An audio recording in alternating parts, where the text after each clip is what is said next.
He even succeeded in developing it, amplifying its power exponentially. Ignep stood opposite, deep in discussion with Jungyu. But the problem is, he continued, we can't control that terrifying power. Ignep nodded in agreement. Exactly, and because of that, all research has been halted. Inwardly, he silently speculated. That rage truly is like a poison. After all, it's not something that can be understood through ordinary experiments. A hunter capable of subduing that ferocity. Throughout history, there's only Hercules who accomplished such a feat. Ignep emphasized, however, Horus volunteered to be a test subject for the blood mineral. He seemed skeptical of the information he just received. Jungyu wasn't certain about his speculations. Deep down, the heir to a powerful organization willingly offered himself as a test subject.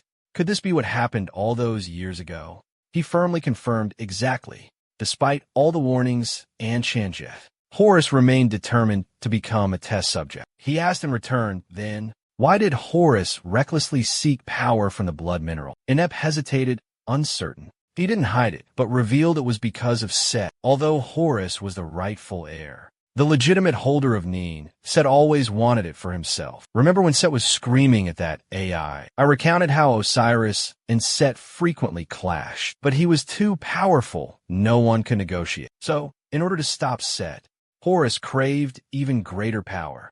June furrowed his brow, resting his chin on his hand, lost in thought about Set. The image of Set appeared, possessing earth-shattering power, running at breakneck speed. His figure was imposing, radiating power, standing tall in the vast space. He wondered if the boss's control over Nin was truly as dangerous as the rumors claim. For what I've witnessed, the boss isn't the villain everyone thinks he is. He looks skeptical, finding it hard to believe. Could the boss have been framed, falsely accused, simply out of a desire to usurp the throne? If this is just an internal struggle for Nin's ultimate power, then interrupted him. It's not that simple.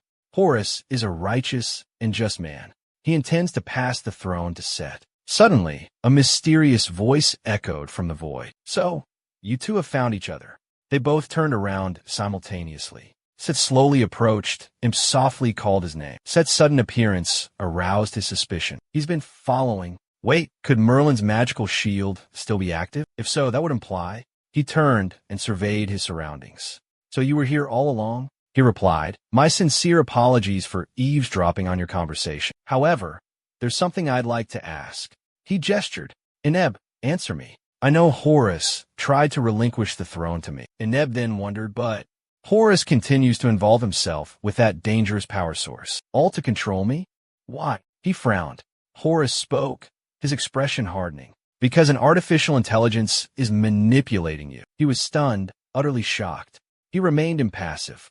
How many others know this truth? Ignep placed a hand on his chest, declaring, only I know. Set countered, Ignep truthfully recounted the story. Right before Horus underwent the risky blood mineral experiment, he confided in me.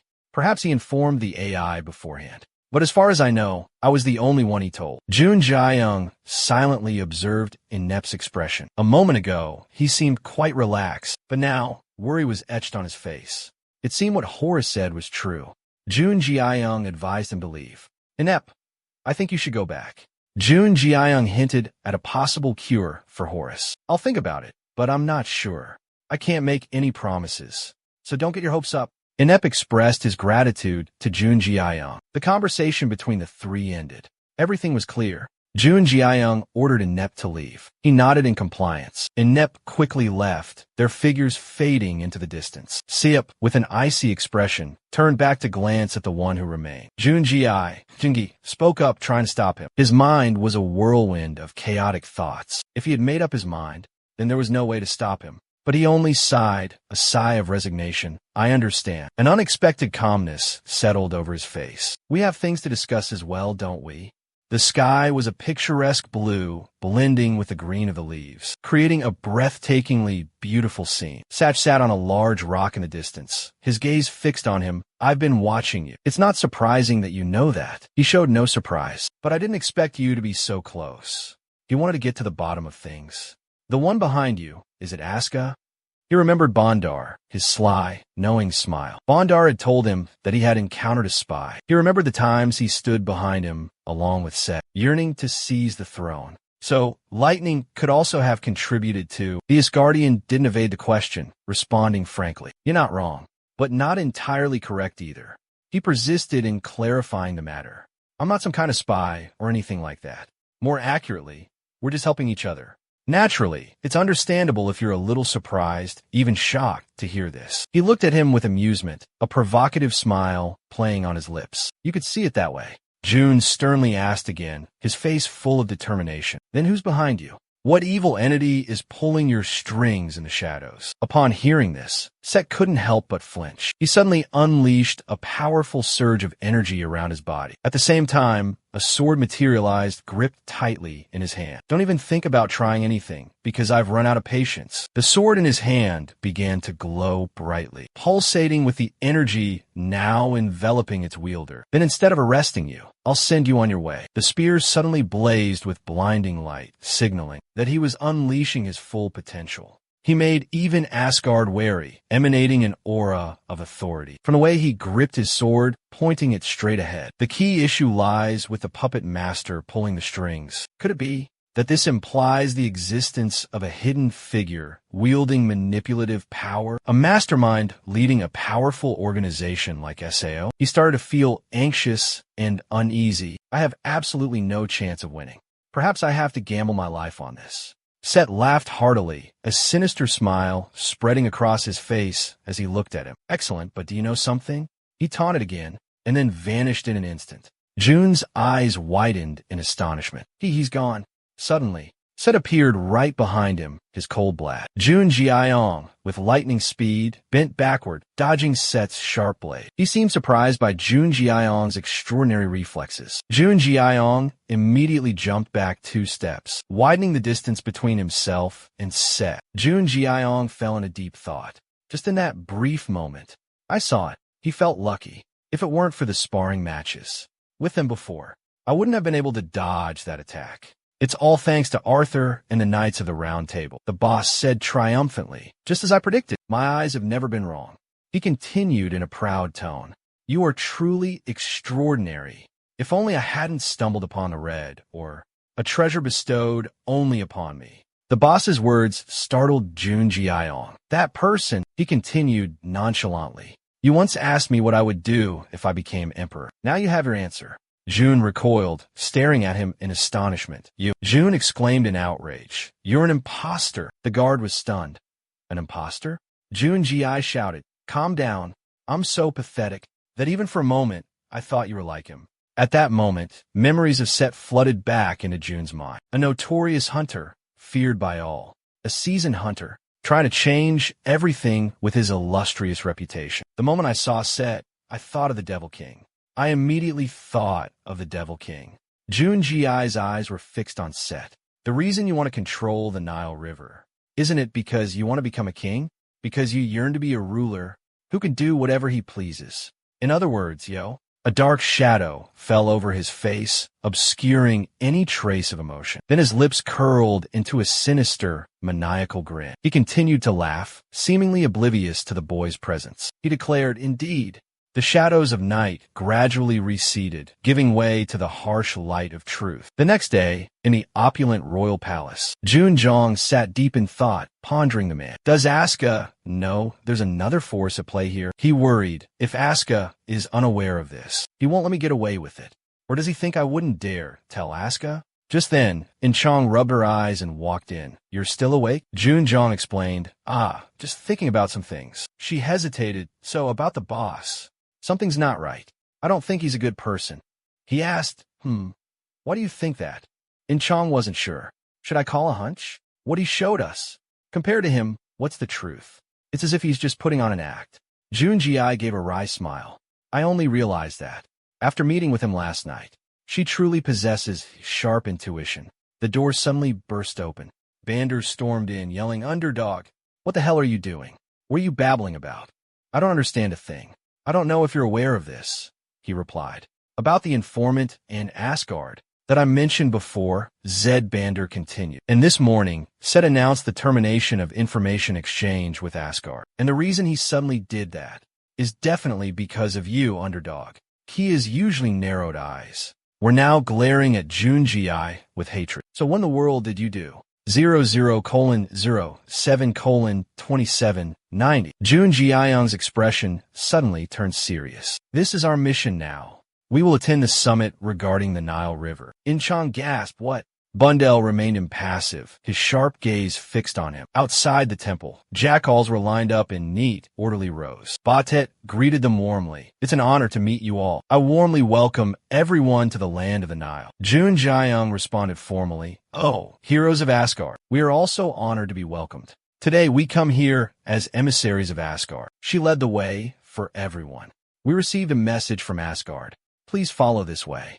Jun Jiang thought to himself. Taking advantage of Odin is truly a brilliant strategy. Everything is going exactly as planned. He confidently declared the central area of the Nile. We can easily infiltrate it. 8 minutes and 6 seconds. Badet looked ahead. In a surprising twist of fate, they came face to face with Set blocking their path. She looked puzzled. Set only responded with a knowing smirk. Junji thought to himself, what was that expression? It was unsettling. I have to act before it's too late. He suddenly called out to Badet. She tilted her head. What is it, my lord? Junji inquired. Where is Horus? A look of caution crossed Bastet's face at his question. Junji reassured her. I'll try to heal Horus. She feigned ignorance. What are you talking about? The AI's voice suddenly interrupted, cutting Batet off. It was Ipep and Numek. Batet whipped around. Ipep, what's the meaning of this? Ipep suddenly dropped to one knee. The head of Egypt, Horus, is one of his most loyal guards. I implore you, 8 minutes and 48 seconds. Please allow Underdog to heal Horus. Some time has passed since they arrived at the Nile River. Now, Batet and Inep are hurrying on their way. Inep suddenly expresses his gratitude to Batet. With a stoic expression, she says as she runs, Inep, I hope your decision was the right one. Meanwhile, two others, Thoth and Bander, are also in a great hurry. Bander worries to himself. If we can't save Horus, they'll all die. And of course, so will we. He glances at Thoth. If necessary, I'll have to ask him for help and restore the peaceful relationship between Asgard and Egypt. And Kang curiously asks Batet, what are our chances of success? Batet replies, we found RA, but more importantly, we found Underdog. Can he really save Horus? Thoth looks at her with a gentle gaze. Ahem, maybe it's a little late to ask this. I can't be certain, but I'll get my all. The tension is etched on your face. I can't make any promises, but if I fail, we won't be able to stop this disaster. The scene shifts to a mysterious location inside. A pack of ferocious jackals blocks their path. Halt!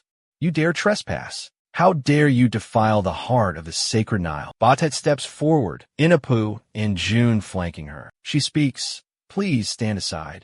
I don't want to hurt anyone. This hunter is with me. The jackals are stunned. Batet, what are you? One of them snarls. What are you waiting for?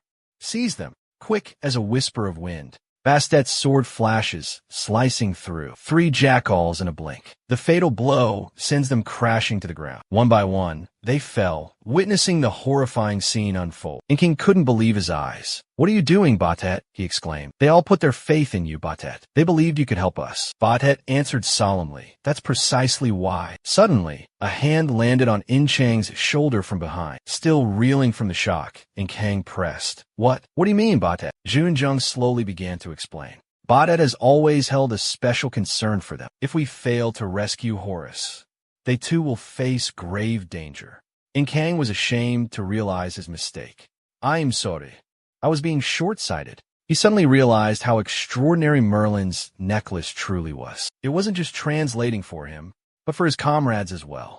Immediately, everyone gathered before the large gate in the center. Batet stared straight ahead.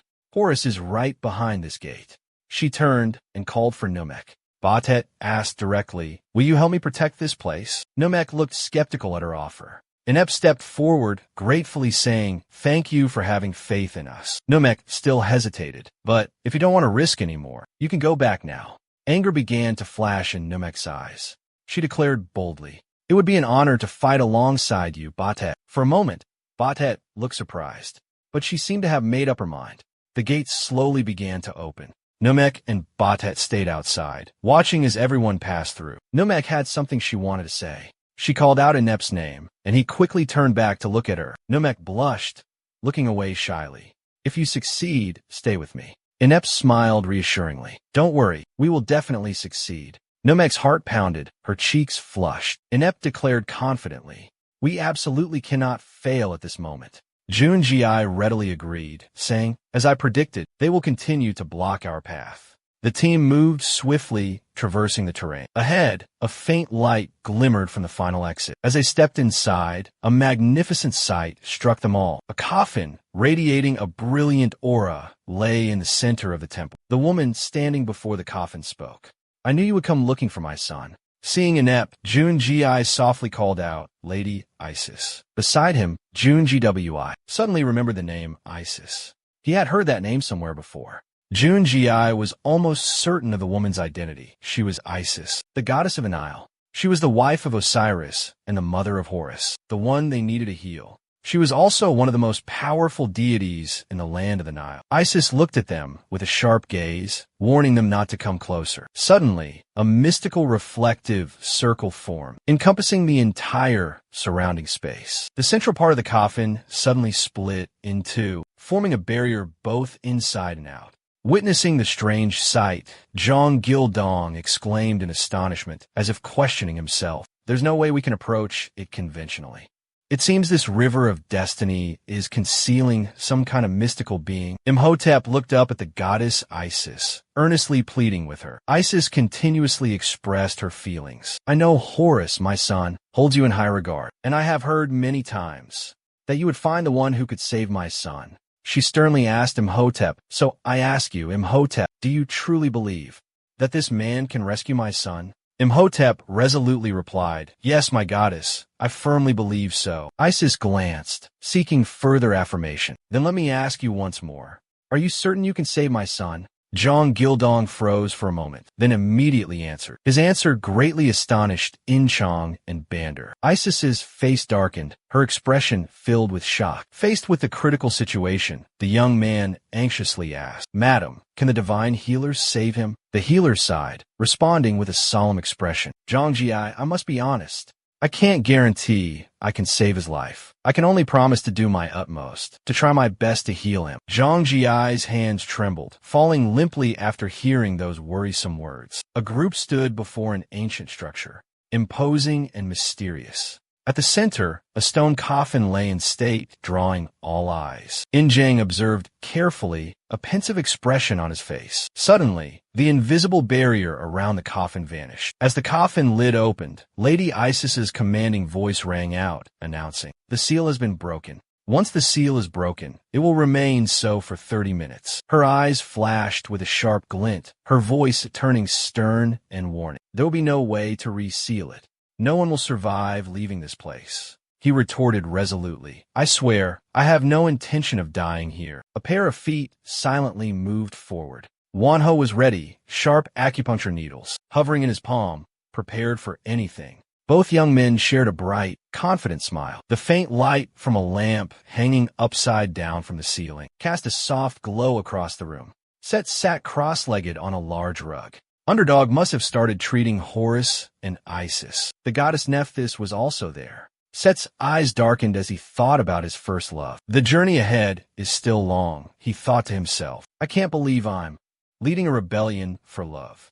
After regaining his composure, Set stood up straight and declared boldly to the jackals, Today we rise. The jackals responded in unison, their howls echoing loudly. Set's voice grew more passionate. Today, we claim the throne of the Nile. The jackal's fighting spirit surged. Set glanced at Anubis, his eyes filled with respect. As a pledge of loyalty, Anubis placed his hand on his chest before Lord Set. Set gave a cold command. Go, gather the wild jackals and lead them to where Horus is hiding. Quickly, the underling couldn't help but wonder, questioning Set's intentions. He dared to reveal the secret. I will personally finish off the pharaoh. Set continued, speaking of Osiris with a voice filled with resentment. I'm certain he's trembling in terror. It's time to permanently end this bitter feud between us. A thick purple smoke suddenly enveloped Set's hand, causing its form to begin to grotesquely transform. Anubis spoke in a booming voice, each word echoing with power. One soul will suffer 10 gruesome deaths. Elsewhere, June was giving Manhwa meticulous and cautious instructions. We need you to restrain this person's power as much as possible. Although Manhwa's face was beaded with sweat from worry, he still resolutely replied, "Understood." June gently inserted a magically imbued needle into Manhwa, descended, until Horace's body was completely covered in golden needles. Resting peacefully in the coffin, Manhwa began to channel her internal energy, performing the ritual. Silence fell over the space. Not a sound could be heard. Everyone held their breath, intently watching the ceremony unfold. Unlike the calmness of the others, Inept fidgeted anxiously, her eyes darting around. Two familiar names echoed ceaselessly in her heart. In the midst of the silence, Numek's voice rang out, "Batet you Banyu." The other person asked again, as if to confirm what they had just heard, "Are you certain you can save him?" The young man seemed utterly confident in his abilities. "I believe I can." Banyu didn't say anything more, simply nodding before turning to leave. He adjusted his tie, his calm voice resonating in the air. "Polunya and Hyun, I trust you both." Hyunmu obediently replied, "I will follow your command." Polunya growled low in her throat, a primal affirmation. Princess Inkang quickly reassured everyone. "Please, don't worry." Wanho wearily wiped his hand across his forehead, sweat dripping down his face. All preparations have been completed. Jun Jiayang took off his outer coat, saying, "I'll let Bander handle Set.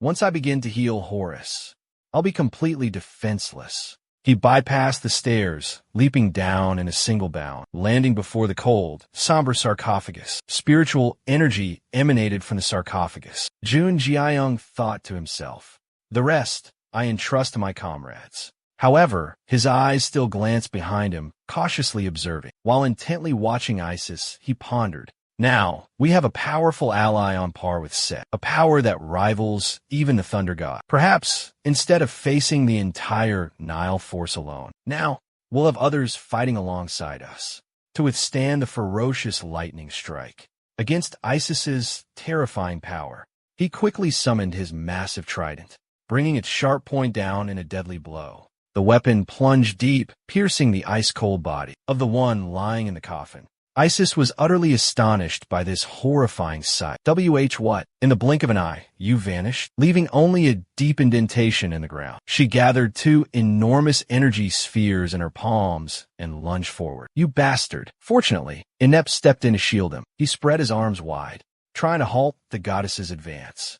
"Please stop, Goddess Isis." By now, she had completely lost her composure. "Get out of my way, warrior." Wanho quickly intervened, attempting to defuse the tense situation. "Please calm down and look." Horace's entire body suddenly radiated a crimson aura, looking incredibly bizarre. Isis' eyes widened in disbelief and terror. "No, it can't be. This, the child, he's absorbing that crimson magical energy." A series of system notifications rapidly appeared. Blood Dragon Stone absorbing frantically. Blood Dragon Stone integrating into target's bloodstream. The back of June's neck began to erupt with a network of crimson veins, like a spiderweb. "A raging fury is consuming me, overwhelming me, just like what happened to me before during the earth-shattering battle of the great warriors." Horrific memories flooded back, tearing at his mind. It was the Blood Dragon Stone back then that drove me into a frenzied state, losing all reason, charging like a wild beast. His body transformed at a terrifying pace, each cell seeming to ignite. His hands remained tightly gripped around his weapon, refusing to let go. "But now I am different." Frantic absorption using the Dragon Heart. A new notification appeared.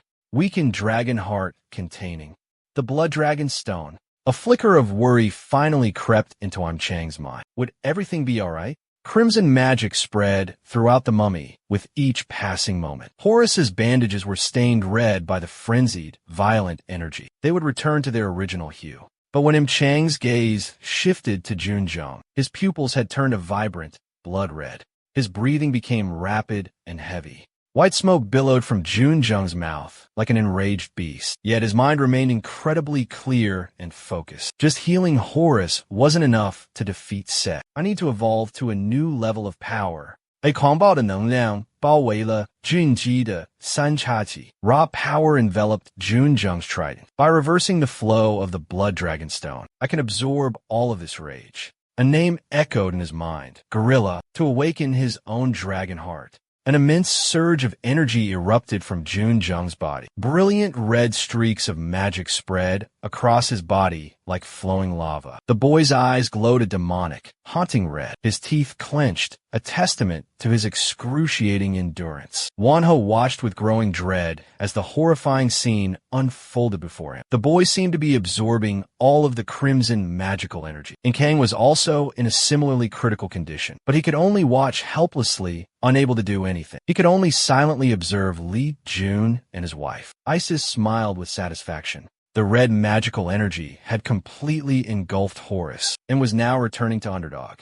This meant that Horus was about to awaken. Suddenly, Namek was thrown back by a powerful force. At the same time, chunks of concrete exploded everywhere. She skidded across the cold ground, then lay motionless. Inep rushed to her side, frantically calling out Namek's name. He quickly summoned a potion with magic. Lifting Namek up with one hand, he carefully poured the potion into her mouth with the other. It seemed that after drinking the potion, Namek gradually regained consciousness. Nephthys, worried, rushed to her side, asking if she was hurt. Her eyes suddenly widened. Her face darkened, and she growled, "I'm fine. Do I look like I'm hurt? What about Batet?" The smoke began to clear, revealing a massive army of jackals, led by Anubis, marching towards them.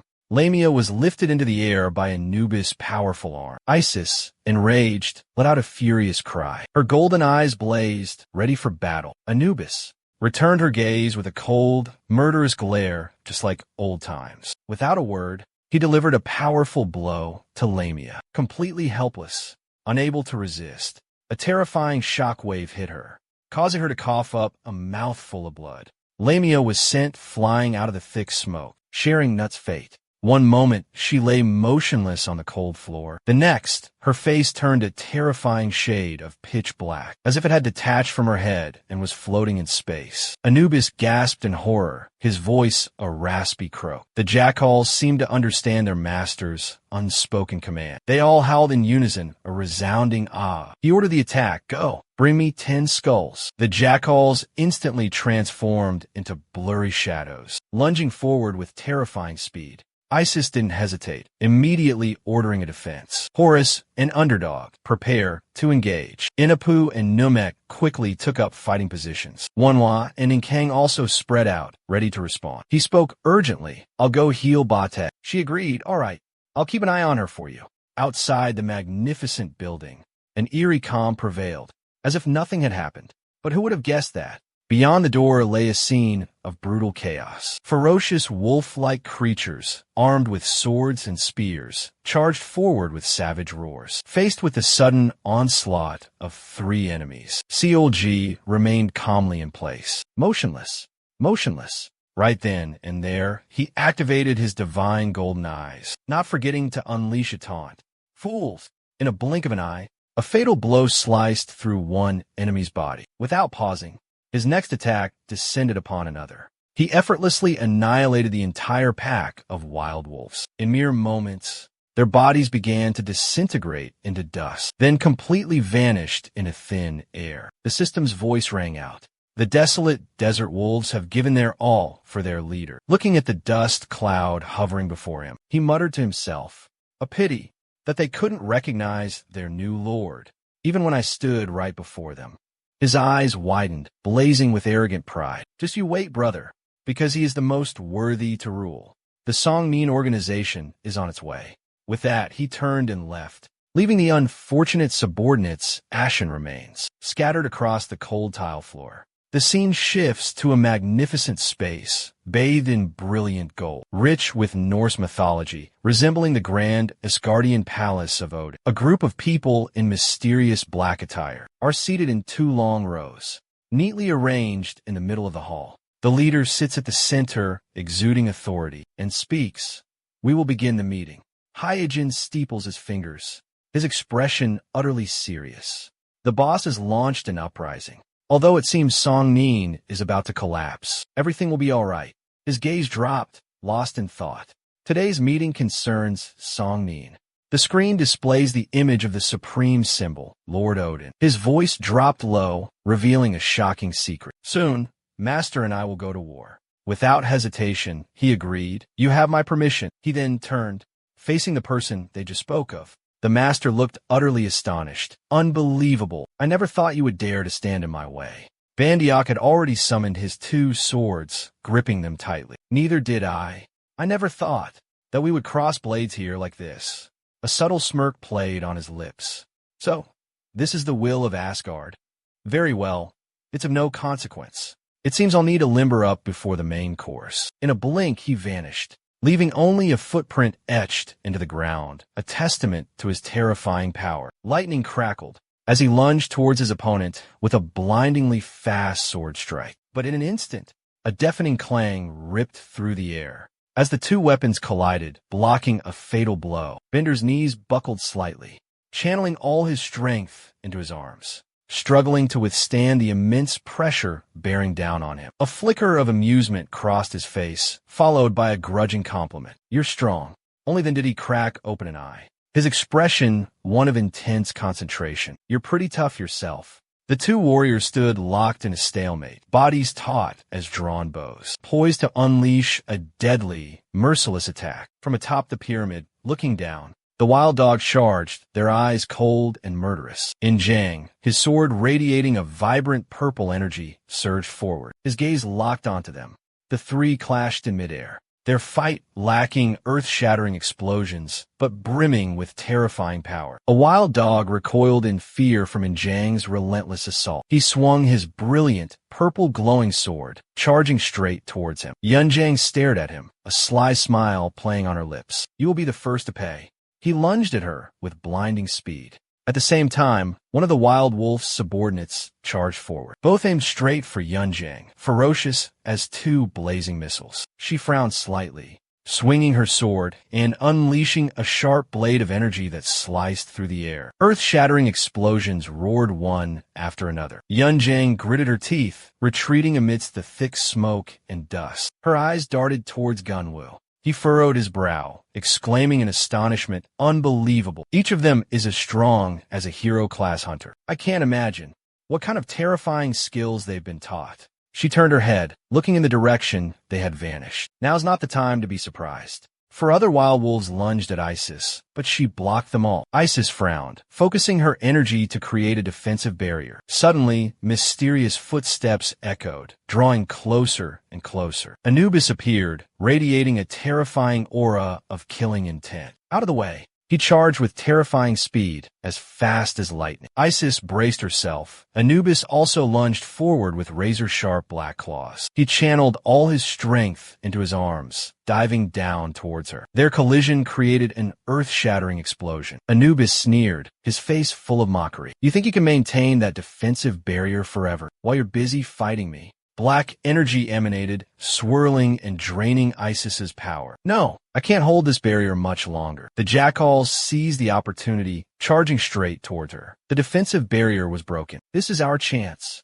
Attack. Anubis chuckled triumphantly. You made a fatal mistake. The place you're all heading towards. 4 of them rushed towards Fenrir, is hell. A burst of green energy erupted from a boy. The boy returned to his original form. Fenrir vanished in a flash, then suddenly attacked the jackals. Thoth led the charge, along with Knum and Bate. This is our chance to counterattack. Purge all the vermin hiding within the Great Pyramid at once. Bander smirked, gracefully dodging the blinding golden sword beam hurtling towards him. Set sneered in response, launching a sharp counterattack, his eyes filled with provocation. Even now, you're still concealing your true strength. Truly astonishing. Bander frowned, exclaiming, You're no slouch yourself. Set's sword suddenly emitted a bizarre black light, completely replacing the original golden energy. He closed his eyes, focusing his mind and channeling his energy. Such a waste of time. I was going to save this move for my brother, but... Set's eyes flew open, his pupils blood red, but seemed to be in vain. His face darkened, a terrifying dark aura swirling around him. Bander furrowed his brow, feeling uneasy. This is truly dangerous. You are my target. But then he shifted his gaze back to the opponent before him. If I make a mistake, I will die, Odin. Suddenly, a voice echoed in his mind. Fight him. Bander froze. An order from Asgard was absolute. That's the reason why. The young man didn't hesitate, immediately took a stance, ready to fight. Let's do this. Set laughed loudly in response. All right. Suddenly, his figure vanished in the blink of an eye. Set dashed toward Bondar with terrifying speed that shocked his opponent. So fast, Bondar exclaimed. Bondar gripped his twin blades, focusing his energy to prepare his attack. Check. Your weakness is that you don't possess territorial rules. Let me show you the difference between someone who has it and someone who doesn't. He roared the name of his technique, Red Apple. The two clashed, their blades meeting with a deafening clang. In an instant, Set and Bondar completely disappeared from sight, leaving only brilliant purple flashes of light. Anubis sensed something was wrong, startled and worried. Set's energy had completely vanished. Isis smirked, a sarcastic look on her face. It seems Set has run into some trouble. She glared at him, teeth grinding. His power has been neutralized. Now face the might of Anubis. He confronted her head-on. Impossible. He'll be all right, Isis. She was practically giddy with excitement. Now I can use it on her. A dark energy slowly coalesced beneath Isis's feet. Anubis roared. Remember, my goal isn't simply to kill you. He coldly unleashed his technique, the Veil of Truth. She was trapped within a black, square cage, her limbs bound, unable to move. Inept looked at Isis in horror and screamed, Lady Isis. Anubis threw back his head and laughed triumphantly. You let your guard down, Isis. Inside the cage, an unseen pressure forced her to her knees. My body, it's so heavy, I can't do anything. He looked at Isis smugly. Just stay there and become my power. Batet and Inept rushed towards the scene. Break down that barrier now, she commanded loudly. Yes, Inept replied as he ran. Inept cocked his fist, assuming a fighting stance. The young man believed that with one full-powered punch, he could pierce through the defense. Inept focused his energy into his fist, muscle straining. With all his might, he unleashed a devastating blow against the purple cube. But the cube remained intact, without a single scratch. Inept was utterly astonished. He realized that his punch felt like it had landed on a giant sponge. I can't break it with one hit, Inept thought to himself. Gritting his teeth, Inept once again focused all his strength. Then I'll use a flurry of blows, a continuous assault. But then, Inept couldn't believe what he was seeing. What? The barrier. The cube before him had expanded many times over. Inept realized with horror that it was growing continuously. A jet-black stream of energy suddenly appeared, streaking across the sky. A malevolent black aura materialized, filling Anubis and Batet with dread. Impossible. I can sense an immense power radiating from him. The energies of Isis and Nephthys are surging within him. Anubis erupted in a savage laugh. Ha ha ha. Immense power is coursing through my veins. A cold voice suddenly cut Anubis short. You vile cur. Jin Chong taunted. What do you intend to do with that power? All your lackeys. The image of a majestic Phaneria appeared, striding forward. And the corpses of your jackals, strewn across the battlefield, covered in blood. Jin Chong reminded him of the fate of his underlings, crushed by our white hound. You're all alone now, Anubis. Anubis extended his hand, razor-sharp claws gleaming with deadly light. He raised an arm high, commanding in a voice filled with authority. Death and souls, I will harvest you all. Dark, ominous gases emanated, swirling around the carcasses of the forest wolves. These black gases seeped into their bodies, like invisible strings pulling them, making the wolves spring back to life. A horrifying scene unfolded. All the dead wolves were alive again. Anubis coldly commanded, destroy all my enemies. Batet yelled, warning everyone, be careful. Anubis' forbidden technique allows him to turn these creatures into his fighting tools. Inchang stood beside Manhwa. Both of their expressions turned serious. She said, I understand. Then, she thought to herself, I'm seeing this again. Inchang recalled the image of giants. In Chinese legends, these giants have been transformed into killing machines, monsters born from the bottomless greed of a ruler. She continued to speculate. Say, both of them bear the same name as the ancient giant king. I cannot tolerate this. Intrang reassured him. It's all right. I've encountered similar creatures elsewhere. Vander protested loudly. This is absurd. He realized that Redaptic had been completely destroyed. The system announced the activation of territorial law. Ability allows the owner to wield absolute power within a designated spatial area. Although his territorial law was still active, Zet still managed to escape. The wall was ripped open into a diamond shape by an immense force, revealing the outside world. He had broken through the territorial law that imprisoned him and escaped from that space. Thick black smoke enveloped Zet as he gasped for breath. Bander gripped his weapon, terrified. He was truly frightening. He worried to himself.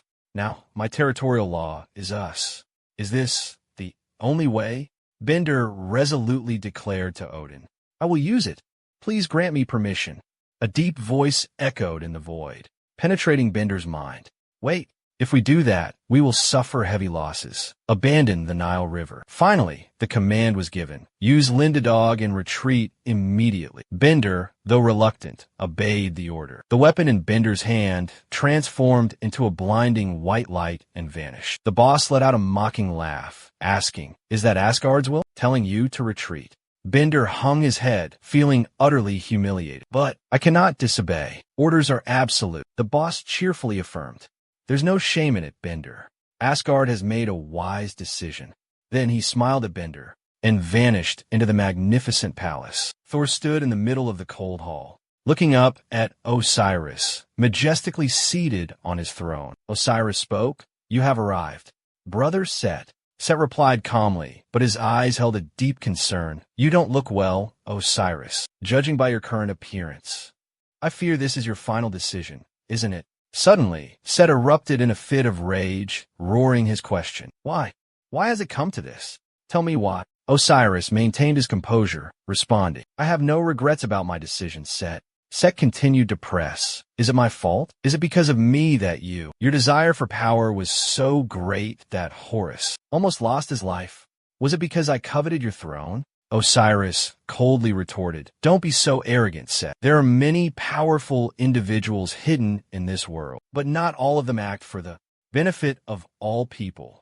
Set stunned. "Wait, did you actually see him with your own eyes?" Osiris, perplexed, asked suspiciously, "Who is this person?" "Him, the one cloaked in that mysterious black attire." The god was utterly astonished. Set burst into laughter, exclaiming with delight, "Ha ha ha! I understand now. After that fateful encounter with him, you tasted the bitterness of defeat. And because of that, to be able to defeat him, you craved extraordinary power, a power you couldn't possess. You envisioned him holding that blazing red bloodstone, even though that very blood mineral drained the life force from your son, pushing him to the brink of death.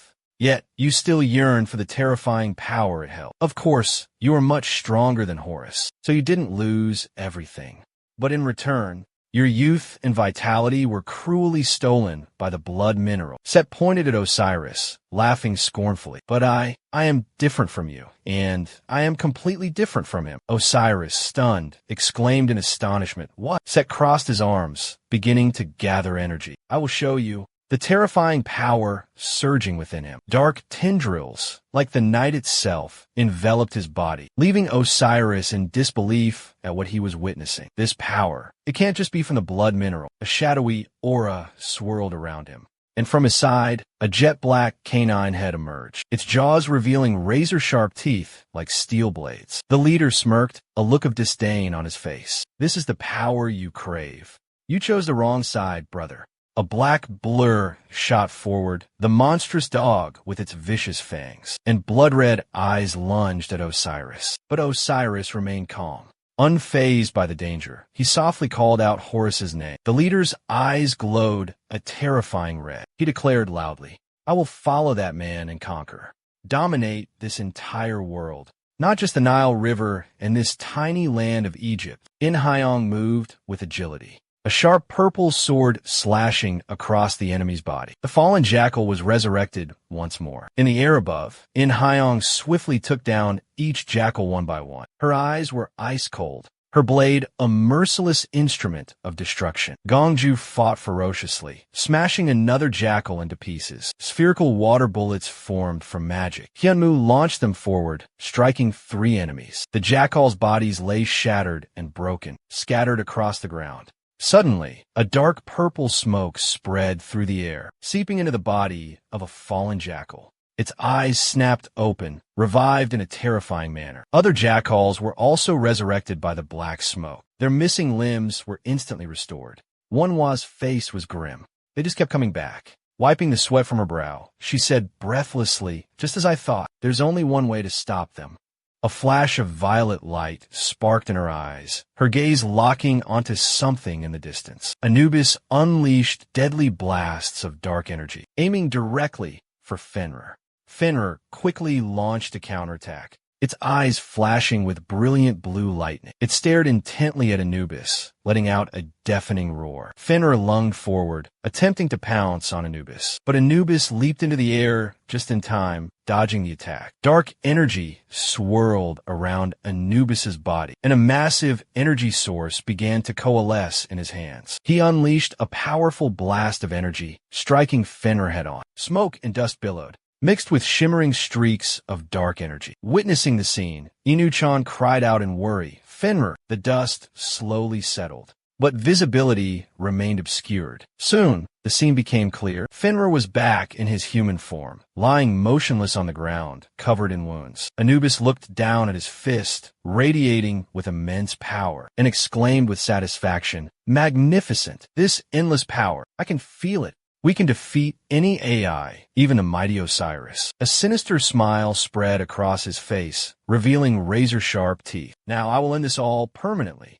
A hand, wrapped in blood-stained white bandages, clung tightly to the crumbling wall. Junji, his face drenched in sweat, whispered, It's finally over." Anubis suddenly jolted, sensing a strange energy. This energy, could it be? A figure suddenly appeared. It was a young man, his entire body wrapped in white cloth like a mummy. He was deeply shaken. Horus roared in fury, "Anubis, you dare betray us?" Anubis didn't answer, immediately launching white bandages from his hands. "Disperse." The white bandages, infused with energy, tightened around the purple cube. In an instant, the cube exploded, shattering into countless fragments. Anubis was utterly astonished. Who could so easily break the veil of truth? A majestic foot stepped forward. The goddess Isis advanced toward Horus. "My son, you've awakened?" Tears welled in his mother's eyes as she choked out. "My son," he replied with a gentle smile, comforting her. "Yes, mother. Now you can rest."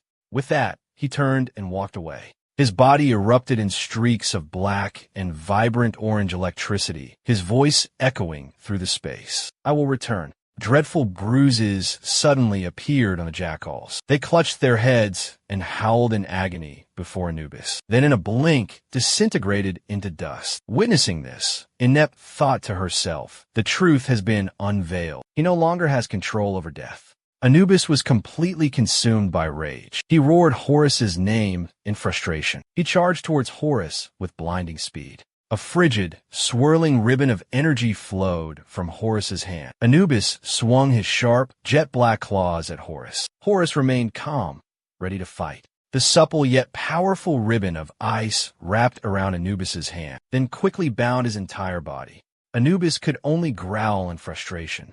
Horus spoke in a solemn voice. "Great Horus." The bandages binding Anubis obeyed the command, simultaneously exploding. Intense flames erupted, spreading everywhere. Anubis's energy completely dissipated. His mask crumbled, revealing his true face. Anubis opened his eyes, his face filled with astonishment, and exclaimed, "Why, am I still alive?" Horus looked down at Anubis and replied, "I'm not the one who decides your fate." Jun strode closer. His eyes on Hyunwoo, he smiled and said, "Is this to your liking?"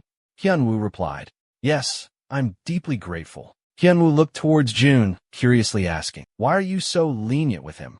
Jun replied, "Because you seemed quite lonely," then looked at Anubis and continued, "So, I wanted to give you a little brother."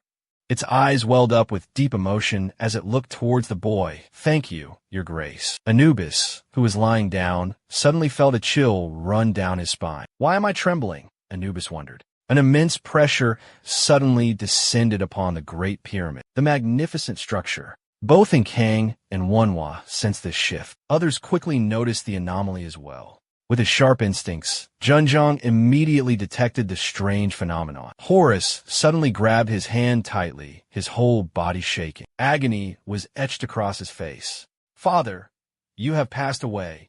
Elsewhere on the banks of the Nile River, a group of people had gathered. Inept suddenly fell to his knees, wailing, Oh, great King Osiris. Those around him also burst into tears. This is a great tragedy for us. Another person spoke, his voice filled with sorrow. There is still hope. Lord Horus has awakened. He spoke with determination. It's not too late. We must help Lord Horus.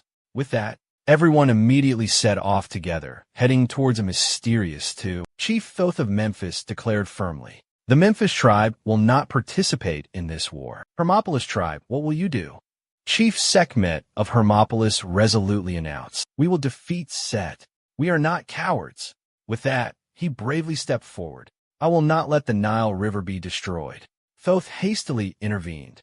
"Wait, let me make myself clear. Then we will accompany you to the temple of the gods. We will not side with Horus or Set, but as witnesses," Thoth stated solemnly, "to witness the new king of the Nile being born. Let's go." Sekhmet was indeed a cunning old fox. He was surely waiting in the wings to see which side would prevail. At the magnificent palace, Set and Horus faced each other in the vast courtyard. Set looked at Horus with a sneer. "You look pathetic." Horus replied with a defiant smirk. "Still watching from the sidelines, old man?" He declared he would duel AI to prove he was the rightful pharaoh of Egypt for the glory of the gods, to determine who is truly chosen by the divine, who is worthy to rule over the fertile lands of Egypt. Sekhmet's followers roared their approval, chanting in unison, "Rule Egypt." Thoth's followers continued their fervent cries for a prosperous Egypt. Isis faction also chanted their slogans for a powerful Egypt. All were driven by a single goal, Egypt. Set laughed triumphantly. "Ha ha. All of you gather here and witness the birth of a new pharaoh." He was overcome with excitement. "Underdog, you are truly extraordinary. I never thought a nobody like you could awaken." Horus, but it was all part of that man's plan. June thought silently. That mysterious man. Even I can't be certain I've completely healed Horus, but whoever is behind Set seems to have anticipated this. "You mean someone intentionally arranged for me to save Horus?" Set calmly replied. "Precisely." The energy radiating from him pleased that individual immensely, because a true king, he continued, must be acknowledged by all. But more than that, right here, in this arena, I will decide who the true king is. I think you should step up here as well. Horus was startled. Sekhmet asked in confusion, "What is he talking about?" Thoth also looked surprised. "He wants an outsider to participate in the battle that will decide the kingship." Set extended his hand, provokingly. "You sense it too, don't you, Horus?" He looked at Jungyo, your protector. The son of the desert is watching him as well. System announcement. The son of the desert is watching you. Jun Jiayong suddenly remembered from the moment Horus awakened. The message, son of the desert, had been constantly present in his mind, observing him. But for some reason, the apocalypse sky didn't seem to reject this presence. Could this be related to the prophecy of the AI becoming king of the twins? Jun Jiayong looked towards Horus, lost in thought. Although I absorbed Horus's frenzy, he has only just been released from his seal. No matter how hard he tries, Horus cannot defeat Set. So that means... Jun Jiayong leaped from his position, landing opposite Set. With burning determination in his eyes, Jun Jiayong declared to Horus, "I will help you." Horus smiled, looking at Jun Jiayong with an expression full of trust. How reliable. Set's body slowly levitated into the air, his face showing clear amusement. "Then, let me decide which of you the AI will choose as the more worthy protector. The desolate wolf god of the ruined desert or the radiant sun of the desert. Let's see." The bandages on Horus's hands begin to unravel, unleashing his hidden power. Jun Jung's weapon materializes, radiating a powerful aura. Both are ready to clash in the magnificent Golden Palace. Meanwhile, Jang Hyojin sits pensively at his desk, sighing heavily, lost in thought. The Nile River is truly a perfect source of energy to absorb, he thinks to himself. But then Jang Hyojin suddenly remembers Set, a look of hesitation crossing his face. The terrifying power that Set possesses, that frightening crimson magical force, has the ability to break all the rules and laws of this land. He slams his hand on the table, his face hardening, a long-forgotten fear rising within him, a terror he thought he had buried deep in the past. Purple magic envelopes Jang Hyojin. He laughs, a savage, delighted laugh. Jang Hyojin realizes a glimmer of hope, a new possibility. Thanks to the mysterious power Set possesses, destroying a guardian is no longer impossible. The purple magic dissipates. He braced his hands on the table, lost in thought. I have abandoned the Nile River, just as I declared. But as for Set, this situation is entirely different. Once the civil war ends, I will officially reveal myself. Suddenly, Jang Hyojin sensed something unusual. A figure cloaked in black materialized, startling him. Impossible. Here, inside my own domain, no one can enter this place. Without my permission. He roared. Who are you? How dare you set foot in my territory? The figure muttered something. Odin, in his black cloak, extended a hand. I will grant you unparalleled power. Horus, manipulating the fabric on his body, launched a relentless barrage of attacks against Set, but all were repelled. Horus began to chant an incantation. Under the watchful eye of the great god Ra. Burn, divine spear. Instantly, an intense energy enveloped in blazing flames, erupted violently, hurtling towards Set. Set remained calm, awaiting the fiery spears of Horus. Witnessing this, he offered Horus a grudging compliment. You have become stronger, but you still cannot fully control your new power, nephew. Then, Set raised his hand, preparing to unleash a sandstorm. Suddenly, 3 ferocious sand tornadoes simultaneously surrounded Horus. They attacked in unison, sending Horus flying. Without hesitation, Set lunged forward, preparing for his next attack. He leaped high into the air, diving down towards Horus from above, ready to deliver a fatal blow. At that moment, Set unleashed a powerful punch to Horus's chest. The critical blow sent Horus plummeting from the sky, crashing violently into the ground. A thick cloud of dust and debris billowed upwards. Suddenly, a flaming trident hurtled forward with incredible speed. Lightning crackled, but he quickly detected and caught it. It was June who had launched the lightning attack, but it was effortlessly intercepted. He looked at him with a stunned expression. What's going on? You become much stronger than before. He struggled to break free, but couldn't pull his weapon from his grasp. He thought to himself, against someone who could so easily block his attack, there was no other option but to use the frenzied power that he had absorbed. He mustered all his strength, gritting his teeth and roaring. Aha! The boss looked at him, inwardly amazed. I understand now. When he healed Horus, he must have absorbed the refined energy from the blood mineral. Immediately after, he released his grip on your weapon, freeing it from his control. The leader let out a sinister laugh, exclaiming excitedly, "How interesting!" Without hesitation, he immediately unleashed a barrage of attacks. You swiftly parried each of his treacherous blows. Then, your eyes blazed crimson red with a menacing glare, and you demanded, "What are you planning? Reveal that man's identity, or else." The leader continued his relentless barrage of punches, completely disregarding him. Even if I revealed it, to you it will be pointless. No matter what, you will die here today. In a flash, he unleashed a powerful finishing blow on Junjun, sending him flying. Suddenly, he leaped into the air, surveying his surroundings. The next moment, the leader turned and fled from his relentless attacks. They rapidly converged, forming a devastating explosion aimed directly at him. Horus cried out in despair from below, reproaching him. Did you have to kill my father? Instantly, a earth-shattering explosion erupted. However, Set remained unharmed, thanks to his protective shield. He had a hint of admiration for NDT-0. He slowly walked forward. At the same time, Junjun, Horus stood defiantly before Set, weapon in hand, a challenging glint in his eyes. So, what are you going to do?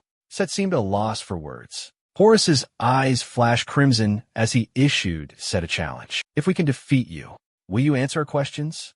Set stepped forward, brimming with confidence. He smirked, asserting confidently, that will never happen. Horus took a fighting stance, ready for anything. With a proud expression, he seemed to challenge all opponents. Don't be so sure, Horus muttered. He took a deep breath, regaining his composure. Despite the danger, Horus decided to use his ultimate technique. He unleashed the terrifying power of his inner rage. My mana, it's overloading, but I will control it.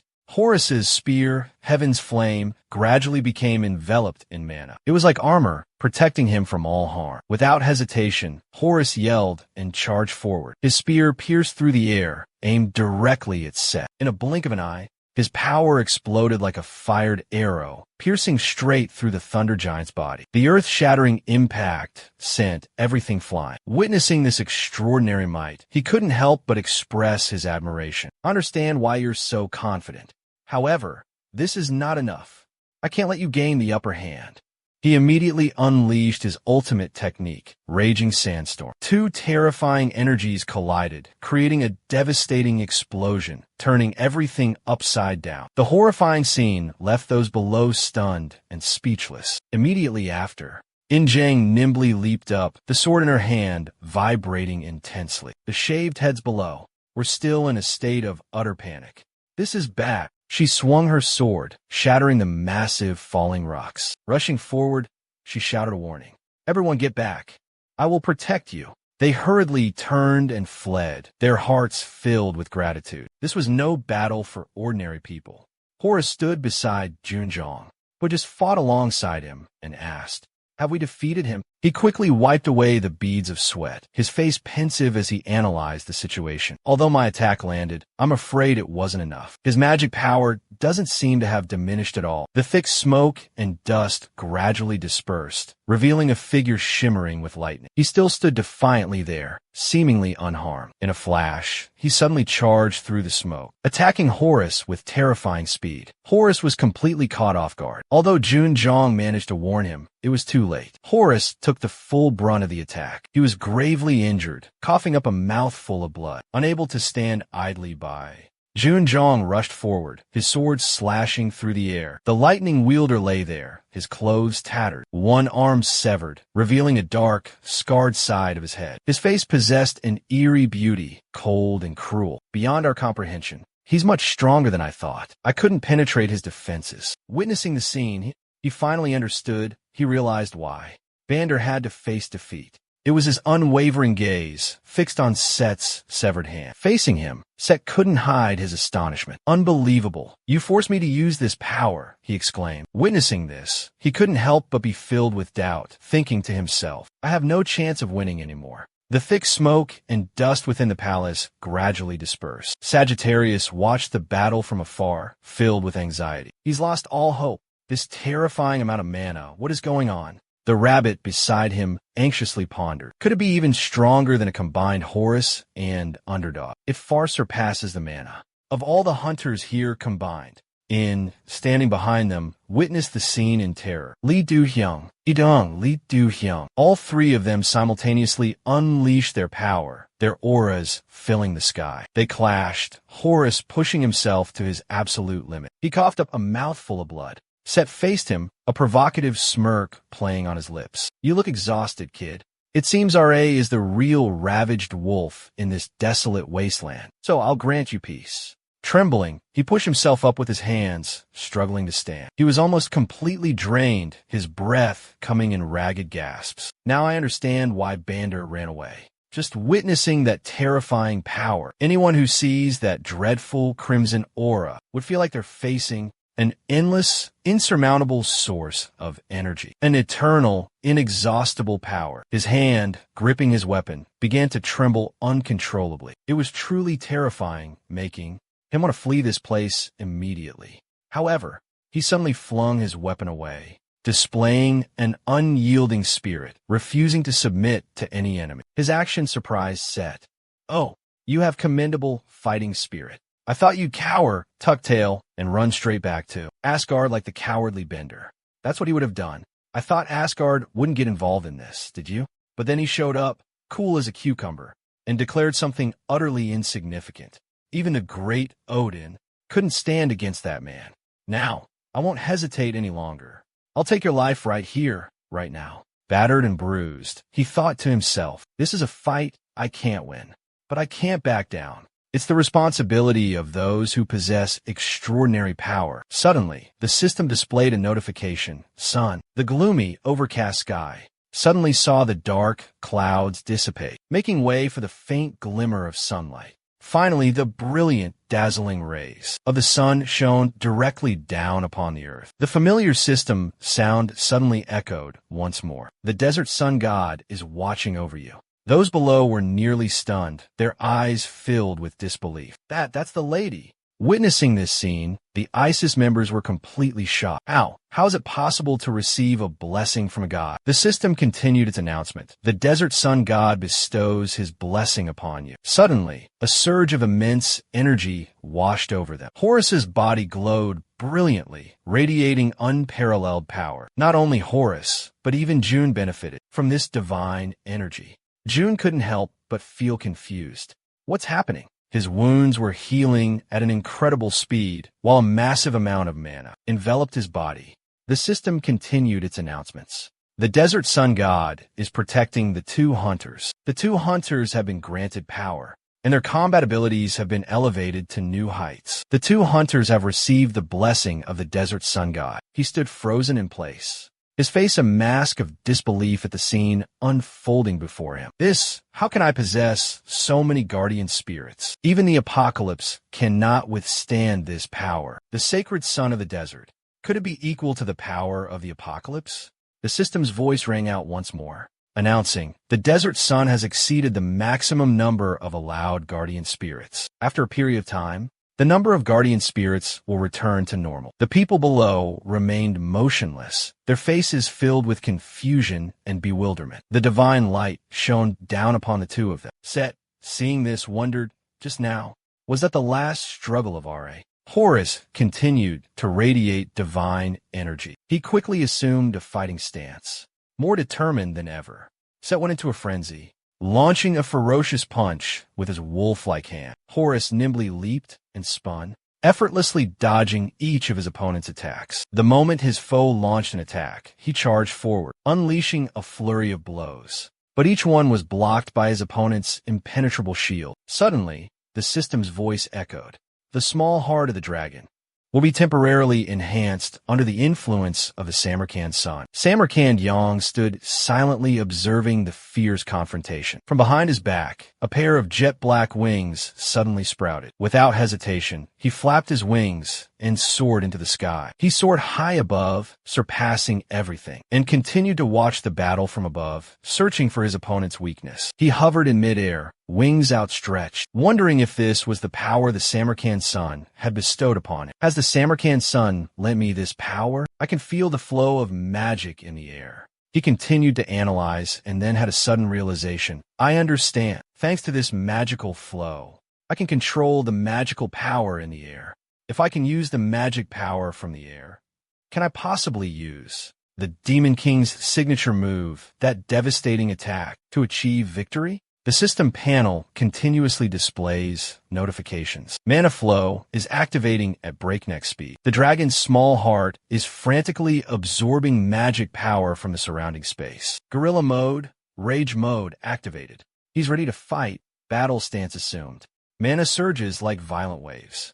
Although the desert sun has granted me unparalleled power, I still can't fully control the mana flow in the air. I need to absorb much more, exponentially more. The system chimes with a new notification. The desert sun is watching him, observing his every move. The desert sky seems to be smiling, as if understanding his intentions, trembling under the control of the abundant mana source. The magical elements surge towards his hand. Then his whole body is immersed in the endless mana, enveloped by a sea of energy. Finally, he can unleash his own skill. Fire King skill awakened. The system immediately announced, Ultimate skill Fire King has been activated. An extraordinary achievement beyond imagination. You have forged your own path, becoming a self-made master, requiring no guidance. His mana suddenly transformed into a furious vortex of fire. All of his stats were drastically increased. Those below who witnessed this spectacle were utterly astonished, their eyes wide as they gazed up at the sky, unable to believe what they were seeing. The blazing sun scorched everything in its path, but upon closer inspection, they realized a massive source of mana belonging to June was converging, shining brightly beside the sun. They couldn't contain their terror, exclaiming in astonishment, could it be? Are there two suns? Despite witnessing the terrifying power of both, they still appeared supremely confident and scoffed. Is that all? Just as I predicted. the true guardian deity of the Shinjio, is not the blazing sun of the desolate desert, but the wild lone wolf of the ruined wasteland fighting alongside Horus. Horus began to show signs of fatigue, unable to withstand the relentless attacks from his opponent. Suddenly, a voice echoed in his mind, the voice of the mystical AI. Horus, dodge immediately. Hearing the warning, Horus opened his eyes wide, responding telepathically. The underdog didn't hesitate. Despite the lightning bolts relentlessly striking him, he immediately jumped away. The lightning, thinking he was cowardly, showed contempt. You run away like a little mouse.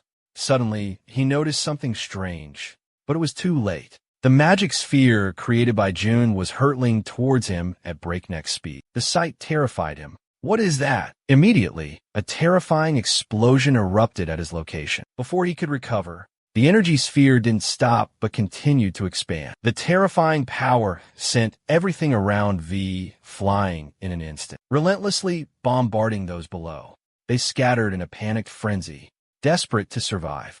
But escaping this furious onslaught seemed impossible. Inside Junjiang's energy sphere, V was fighting back with everything he had. Suddenly, an image of his head appeared, struggling to break free. Finally, seizing the opportunity, he escaped. Gasping for breath, he felt incredibly lucky, silently thanking heaven for his narrow escape. His body had lost control against the power of the lightning. This is your end, the system's cold voice echoed. The desert sun god seemed to be enraged. A black sun suddenly appeared on the battlefield. A terrifying dark energy emanated from V, gradually enveloping the energy sphere. The sphere swelled to a terrifying size, affecting him and slowly pulling him in. Damn it, I'm being pulled in.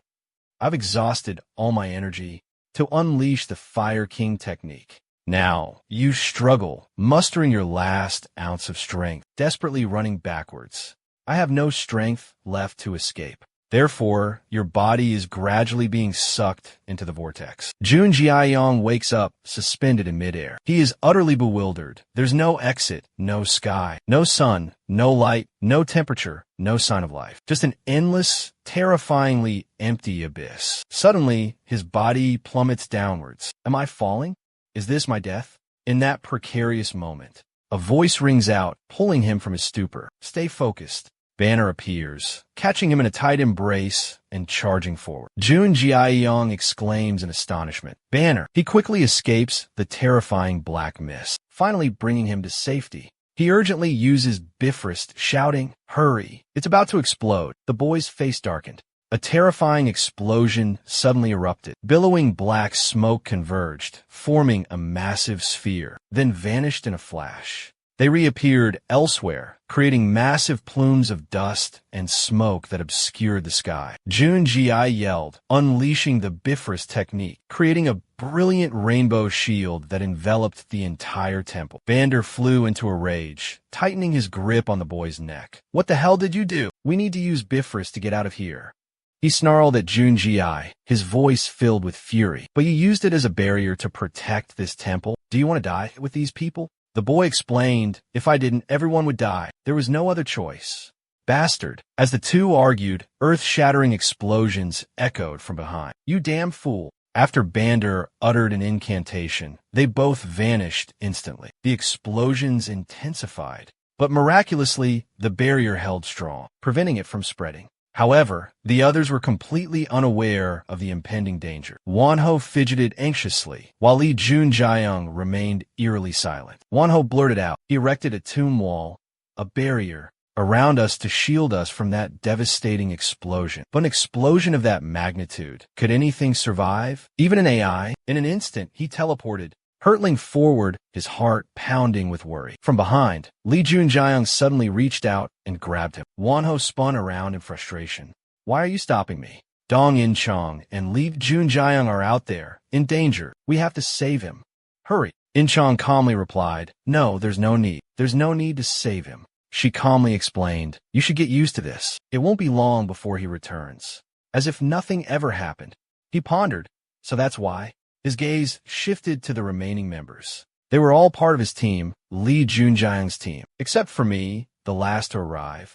They only waited silently, maintaining a strangely calm demeanor. The pride etched on his face, that is his true nature. She slowly explained to him. The barrier of blades remained intact, not a single scratch. It meant that he was still alive, he hadn't fallen yet. Manhwa nodded slightly, replying, I understand. Inside the protective barrier, smoke and dust still swirled, obscuring the view, making the situation unpredictable. Horus pondered thoughtfully, murmuring, the underdog. The remaining clan leaders were also focusing all their attention on the events unfolding within the barrier. Satch let out a triumphant smile. The next king will be decided in this arena, he declared. I think you should step up too. Thinking to himself, you, the one who inherited the god family's life, are also a strong contender for the supreme position. The system suddenly appeared. The image of a bleak sun flashed across the battlefield, signaling something ominous. The destructive power from the explosion erupted, violently crashing into the energy barrier and spreading into the territory ruled by Banner. He screamed in pain and indignation. Damn it! He turned the beautiful land within Banner's territory into a desolate wasteland. Jun Jiayong gave a knowing smile. At least it served its purpose in stopping him. A secret joy bloomed within him. Using Banner's territorial rule wasn't my idea. He brought this upon himself, completely loyal to Odin. He watched Banner tremble in fear. This will be an excellent opportunity to weaken that old man's power. Banner etched this resentment deep within his heart. I can save you because of the orders I was given, but I will never forgive you. I will remember this forever. You've been summoned back. Now, in the desolate wasteland of dust, only Jun Jiayong and Banner remain. Banner surveyed the surroundings. Could this devastation be the work of the Dark Sun in me? It looks as if a giant meteor crashed here. Banner glanced at Jun, signaling, let's search. While Banner had already started moving, Jun was still lost in thought. But there's no reason to search for him, as if anything could have survived this. He still doesn't get it.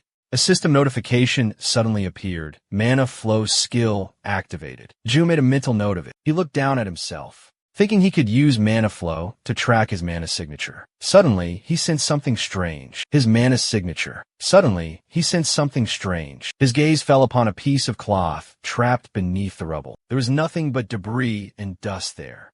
So why was there a piece of cloth? And how was it untouched? I should store it in my inventory. After searching for a while, Banner returned. There was truly nothing left after that massive explosion. Find anything? Banner asked. Jun calmly replied, no, nothing at all. It seems it's time to bring down the curtain, he murmured. The soldiers outside exclaimed in astonishment. Look, the barrier. At that moment, the rainbow barrier began to dissipate, like mist vanishing into thin air. A pair of steady feet materialized step by step. It was none other than Jun Jiayong and Bianio. Wanho cheered with delight. Just like she said, Dong Inkang. I didn't have enough faith in him, Wanho said, his voice filled with regret. The girl looked up, her face streaked with tears. See, do you believe me now? She asked, a hint of triumph in her voice. I told you he would come back, she continued, her tone reproachful. You're so stubborn. I think you were the most worried one, he retorted. Then, Inkang rushed towards Jun Jiayong. She immediately embraced him, speechless. The disaster in Egypt. Jun Jiayong began. Is everything really all right? He asked, his face etched with worry. The number of hunters is increasing. Ordinary people are afraid that one day they will be replaced by hunters. But who will stand up and stop all of this? Let's take another look at the underdog team from South Korea. He reappeared outside the Cairo hotel, a scene of tranquility and stillness. Manhwa asked worriedly, how are you feeling, Junji? He hesitated. I feel fine, Junji replied. But could you check me over again? He speculated. There's no way he's all right. Suddenly gaining extraordinary strength, being able to heal Horus, along with the protection of the desert deity, the sun god of the golden sands. His body must be under immense strain. He requested, give me your hand, let me check your pulse. Manhwa gently took Junji's wrist. He concluded in astonishment, you really are fine. More accurately, you're much healthier than before. This is incredible. Junji breathed a sigh of relief. I'm not sure either, but I guess so. I'm glad to hear you say that, Manhwa. Just then, the door burst open, along with a shout. Mr. Lee Junji. In Hyong excitedly ran over, holding a newspaper, her voice brimming with enthusiasm. Hot off the press. She pointed at several newspapers with his picture, her face full of excitement. Everyone around was buzzing about Underdog, the rising hero. He placed his hand on the stack of newspapers, lost in thought. Just a few days ago, the newspapers were filled with news about veteran hunters. Yet now, not a single line mentioned them. He found it puzzling. Instead, everything was about him. Could someone be manipulating public opinion, pushing him into the spotlight? A system notification suddenly appeared. The apocalyptic sky is very pleased with the tremendous reputation you are gaining. In Hyong relayed the message to him, her tone laced with a hint of pride. The commoners must be astonished by this turn of events. He nodded in agreement. I think so too. This must be the first time they've witnessed firsthand the true power of a hunter.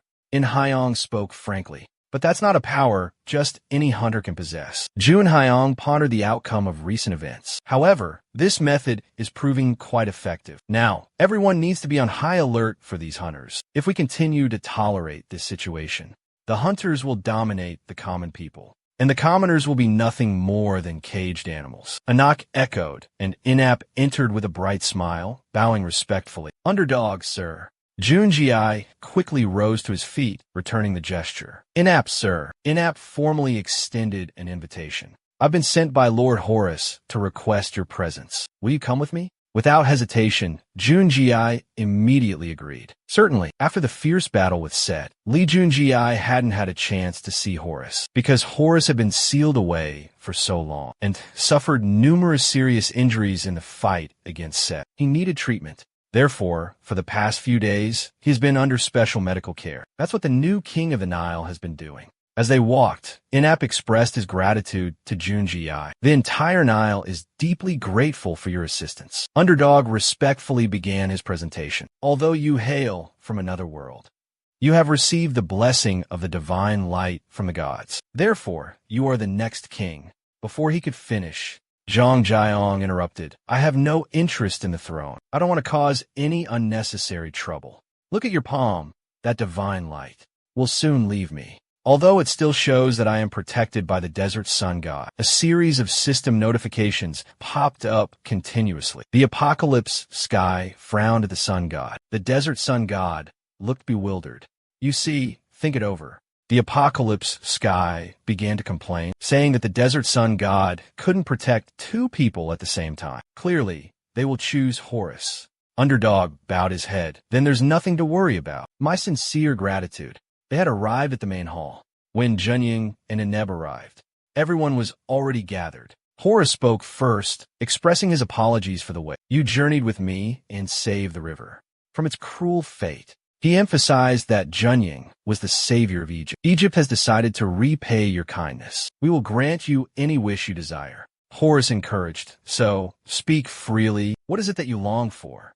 Junying quickly revealed his wish. I want all of you to change. The answer greatly surprised Horus. Junying continued, I've heard that the Nile River once respected the human rights of the common people. However, in this Egypt, what I have witnessed, he recalled the scenes. He had witnessed firsthand brutal soldiers slaughtering innocent civilians, simply because they enjoyed it. Therefore, I desire that Egypt. Once again, we want to emphasize our respect for the human rights of civilians. Horus stated firmly, those regrettable incidents occurred when my father exceeded permissible limits. During the time I was sealed away. We guarantee that everything will be restored to its original state. In fact, we are willing to meet any of your requests. Horus offered a warm and sincere smile, because you are also a rightful king of the Nile. The two chieftains were astonished by Horus's declaration. Isis couldn't believe her ears. She exclaimed, calling out to Horus. He stood his ground, resolute in his words. Despite his underdog origins having been looked down upon, he had received the blessing of the gods, illuminated by divine light. This was something everyone knew. Would anyone dare deny this obvious truth? Upon hearing this, the two chieftains lowered their heads, not daring to utter a word. Isis also remained silent. June remained calm, speaking in a gentle tone. However, the divine light within me is fading. Horus showed no surprise. I already knew this. If you have any doubts, let me explain. But no matter your questions, you can't deny the truth that you are the one blessed by the gods, the inheritor of the divine light of the gods. Even if the light of RA abandons you, a small part of it will always remain within you. I always believed that is the bond between us, Horus declared boldly. Li Yungun was once an outsider, but now he is the hidden king of the great Nile River. I want him to inherit the noble title of Ammonius, and I, who bear the title of Ra. Together, we will lead the Nile into a new era, the era of Ammonius Ra. And as Ammonius desired, he said with a resolute tone, we will change the fate of the Nile. We will not tolerate injustice, the discrimination between hunters and the common people, and I will abolish the law that allows hunters to slaughter civilians as they please. Everyone bowed their heads in unison, chanting, "Your will be done." Atop the magnificent castle, Jun Jiayong and Horus stood side by side, silently observing the scene below. He recalled the recent events and those who proclaimed themselves kings. None of them are normal. The images of Loki and Set flashed through his mind. The king of the giants is a prime example, and so is Set. Horus gently comforted him. It's all right now. It's just the two of us. Don't worry too much. I don't care much for this title of king anyway.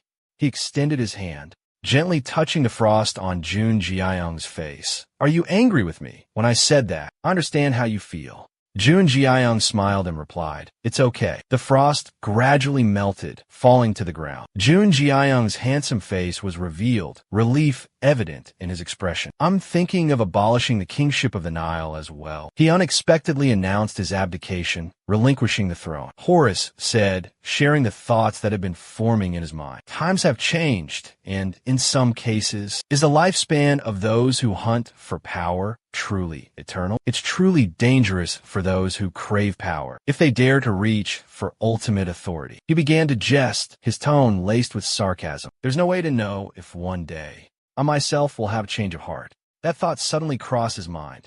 Currently, he is a wise king, holding supreme power in his hands. However, if he changes, falls into darkness, things could become worse than what Set has caused. That's a profound thought. Horus inquired curiously about Set's situation. He's still alive, he affirmed resolutely. He described the current situation. Did you go after him? I can't leave Egypt at the moment. I know it's shameful to admit this. If I may be so bold, can I ask you something? Junji. He nodded. I'm quite curious about the mastermind behind the trial. Anyway, when can we meet him? I will contact Mr. Horus. I'm truly grateful. Amidst the bustling city center, the aircraft slowly descended. A throng of eager reporters rushed forward. He's about to land. Everyone get ready. The rapid clicking of cameras echoed, accompanied by a barrage of questions. What are your plans for the future? How much aid do you plan to send to Egypt? Please answer our questions. Demetrius remained silent, only glancing at the reporters with a cold stare. Immediately afterward, a formidable team of bodyguards was deployed. They were forced to give up. He didn't say a word. Right? We're all too familiar with this cold shoulder treatment. Hunter. As they hesitated, a sudden loud scream pierced the air. In South Korea, the Hunters Association, a core member of which is Underdog. His appearance excited the crowd of reporters, and from the moment he stepped out of the airport gate, Jong Song-gu was surrounded by a sea of cameras and lenses. This young man is known as the future chairman of the association. Jong Song-gu, the pride of the Korean Hunter Association. Amidst the bustling scene, excited cheers suddenly erupted from the distance. Immediately, a wave of camera lenses swiveled in unison. Where? What's happening? Whispers rippled through the crowd. Camera flashes lit up like stars in the night sky, merging into a dazzling spectacle. Amidst this sea of light, a striking figure emerged, radiating a heroic aura. This unexpected appearance astonished the reporters, and everyone exclaimed, "It's the hero of Egypt." Upon seeing Song-gu, Underdog member Junjun flashed a bright smile and greeted him. "You're here?" Junjun asked. Song-gu smiled back. "Yes." News of this encounter quickly spread like wildfire across the media. Underdog, the hero of Egypt, had a surprise reunion with Jong Song-gu, who is expected to become the next chairman of the Korean Hunters Association. The meeting took place at the airport. I flew here to discuss the Hunter Association support from Korea to Egypt. Thick clouds blanketed the sky, signaling the arrival of a gloomy afternoon. Suddenly, from within the crowd, several astonished voices rang out. Really? Impossible. It's certainly true. Go Gunny, trying to remain calm, voiced the suspicions that had been simmering within him. Could it be Baek Yoon-ho or Song Jin-woo? I thought about that. It's strange how he rushed back to Korea like that. Now it all makes sense. Chairman Go Gun, he nodded in agreement. It must be because Odin has disappeared. He bowed his head slightly, a grave expression on his face. Right now, Asgard is in a state of emergency. Because Odin's influence was so immense, we can't easily fill the void he left behind. A barrage of questions flooded Go Gunny's mind. Why now? Why would he disappear right when disaster is imminent? If this happened after the catastrophe, I would gladly accept it.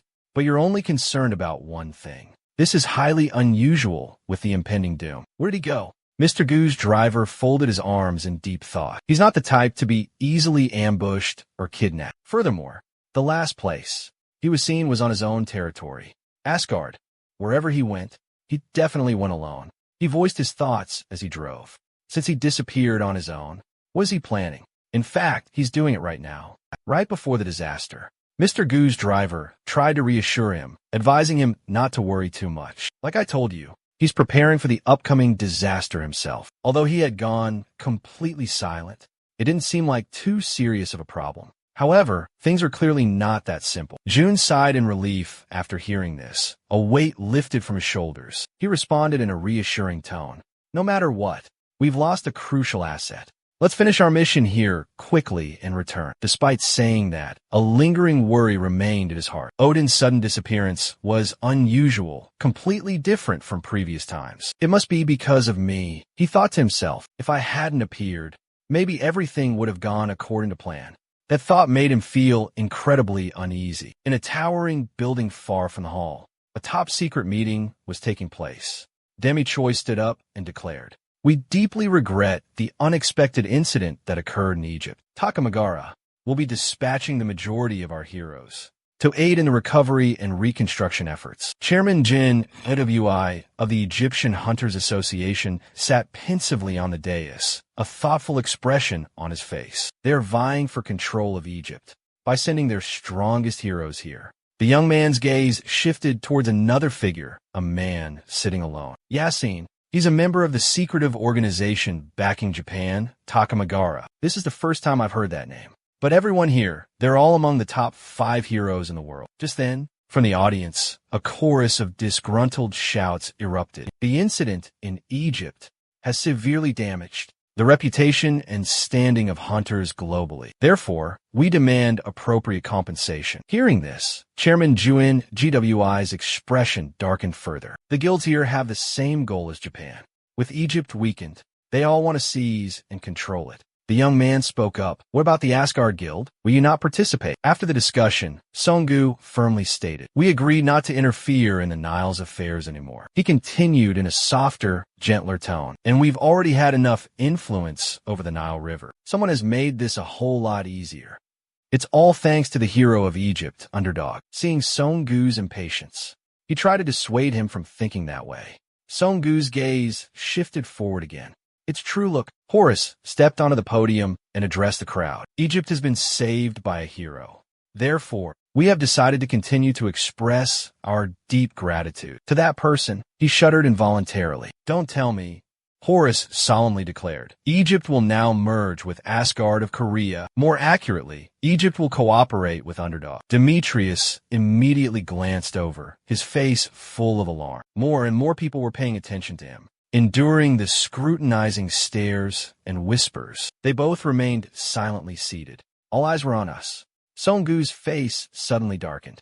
I had anticipated this situation, but what can I do now? Disaster is imminent. Odin remains silent. We lack the necessary strength to protect Korea. There's no other way. I hate to say this, but a short time later, he bravely stood up to speak. Asgard is currently in a state of chaos. Junji interrupted. Before we discuss providing aid and continuing our cooperation with AI in the future, there's something I need to clarify. He suddenly fell silent, listening intently. Junji, He suddenly jumped down from above, startling Horus. He declared emphatically, full of conviction. Set was the comrade who fought alongside us in that battle years ago. All the hunters present were stunned and bewildered. Some fell into deep thought, pondering information related to Set. Others couldn't help but feel concerned and worried. Is he about to reveal to us invaluable information from a seasoned hunter, a powerful figure like Set? He truly is a righteous and honorable man. Please get to the point.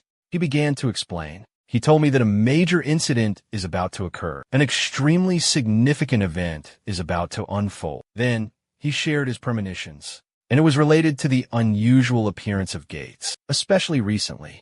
I'm certain everyone here can sense it too. The magical energy density is growing thicker. These words left the listeners startled and terrified. Like I suspected, he seems to be hiding something. His gaze fell, lost in thought.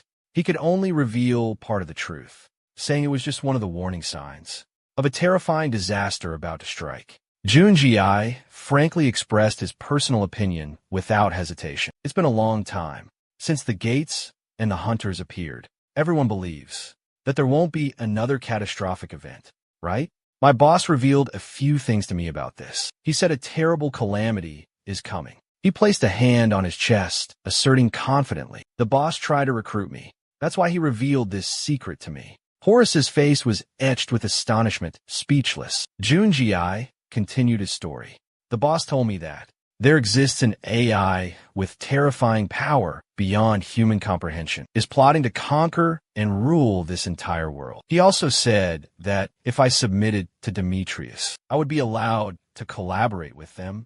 That's exactly what he told me. Everyone exchanged stunned glances, their faces filled with surprise. Someone, unable to contain their outrage, abruptly stood up. Demetrius' voice dropped, laced with mockery. How laughable. You dare to define me, underdog. I admit you are strong, but I don't believe you're strong enough to make me afraid. As for conquering and ruling the world, you've been watching too many fantasy movies. He finished with a sneer, his eyes full of contempt. June, with unwavering spirit, immediately retorted. Let me ask you this then. What is your true purpose? All of you are members of a secret organization. What is the ultimate goal you're pursuing? Without hesitation, Demetrius responded instantly. To save and protect all of humanity, of course. Every action we take, even if it means sacrificing our own lives, is directed towards a single goal, the safety of all humankind. You dare to expose him without a shred of hesitation, revealing his personal ambition and lust for territorial dominance. That is your true nature, isn't it? As if pierced through the heart by a poisoned arrow, he glared furiously at the young man. Junji seemed completely indifferent to Demetrius' justifications. He simply declared coldly, whatever your true purpose may be, it no longer holds any significance. The mastermind behind Set is plotting to manipulate and seize control of everything. And that person is the one who warned us about an impending catastrophic event. His face hardened, a rare coldness settling upon his features. The fate of Egypt is of course paramount, but his ambition is global domination, which means that nowhere within his grasp can be safe. Everyone listening was horrified, stunned into speechless disbelief. The formal meeting adjourned, and everyone returned to their luxurious apartments. In the car, Mr. Gu questioned the boy, wanting him to recount the entire horrifying disaster. What exactly are you planning? No one can predict the consequences if you reveal this, the man calmly explained. Those in power hold the ability to turn the world upside down. They have enough power to completely change the situation. Their influence can alter the fate of all humanity. The boy asserted with a firm tone, I'm certain of one thing. By telling them about the impending disaster, countless lives will be saved. Mr. Gu listened, his face etched with astonishment. The boy continued to express his thoughts. They will surely act when they learn of the coming calamity. Only then can they protect their nation. Compared to the past, many more people will survive this disaster. He recounted the boy's actions with a tone of praise and admiration, especially with Odin currently missing. He's recruited new allies to help prevent the coming disaster. This kid, he's got some real guts.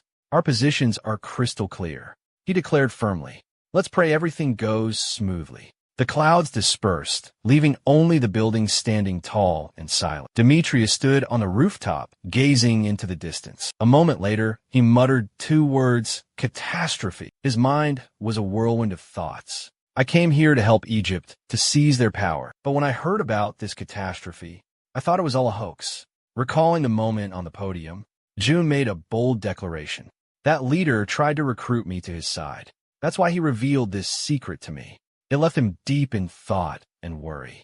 He didn't look like he was lying. Suddenly, he turned and asked, "What do you think?" A woman in crimson robes, her eyes veiled, suddenly appeared. She stood silently, not a word uttered. Dmitri wondered if she could foresee the looming danger that was lurking just around the corner. The woman hesitated, then exclaimed, "A great catastrophe is coming." Hearing this, he sank into worry, lost in thought. For weeks, the prophecy of a terrible disaster had echoed in her mind. Now, Dmitri could only think of one thing, catastrophe. I must see Underdog immediately, he thought to himself. He hastily announced, "I'll be back shortly," and quickly left. Back at the apartment building, Dmitri hurried inside. His face was filled with worry and grief. The four bodyguards simultaneously turned to look at the newcomer. Dammy Chu, seeing this, was curious. "Are you all here because of the impending catastrophe?" Thoa confidently replied, "Exactly." He immediately recognized the organization behind America converging at 3 locations. He began to analyze the situation. If what Underdog revealed is true, we need to carefully consider our next course of action. This potential disaster could be even more devastating than the appearance of the dimensional gates. If that truly happens, the danger we face will be even greater. Because our territory is far larger than the hunters. Demetrius suddenly asked about his whereabouts. "Where is Underdog?" The other side responded frankly. "He's currently with Horus in the meeting room." A system notification suddenly appeared. The desert sun god is observing his 2 incarnations. Horus asked again for confirmation. "The disaster you spoke of, is it real?" Faced with so much confusion, Horus could only exclaim, "I've never heard him mention this. So, can you tell me the truth?" June silently recorded, pondering in his heart. The desert sun god's sharp gaze followed every move. It would be difficult to deceive Horus at this moment. That's not the absolute truth. Horus had just uttered 4 words when he was quickly interrupted. "Why?"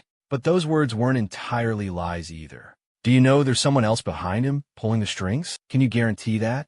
And the impending disaster is certainly not a lie. He couldn't help but feel bewildered and confused. "You weakling, how do you know these things?" He secretly raised his head, wondering to himself, looking up at the vast sky. Could the apocalypse hide from the desert sun god's heavenly eye? The system suddenly announced, "The apocalypse is looking at you and winking." Jun Jung clenched his fists, his eyes showing determination. He is certainly someone worth trusting. I have no other choice but to put my faith in him. And then he decided to answer Horus's question. "I will tell you the whole truth if you promise to. Keep this a secret." He seemed understanding and agreed. The young man lowered his head and slowly confessed, "I come from the future." This shocking declaration stunned Horus, who exclaimed, "What? From the future?" Outside the high-rise apartment building, the 2 men stepped down into the lobby and encountered a large crowd gathered there. The young man felt confused and disoriented. Why are all these people here? Without further hesitation, Teo made an offer. "Underdog, come to America with me. We will meet all your demands." June was startled, completely taken aback by this unexpected invitation. "I never expected this." Seeing June's astonishment, the man tried to persuade him. He explained meticulously, "America is currently facing a severe shortage of talent in the field of, compared to our vast land area. Assuming what you say is true, then we will face a grave danger. So, come to the United States. We will meet any of your demands."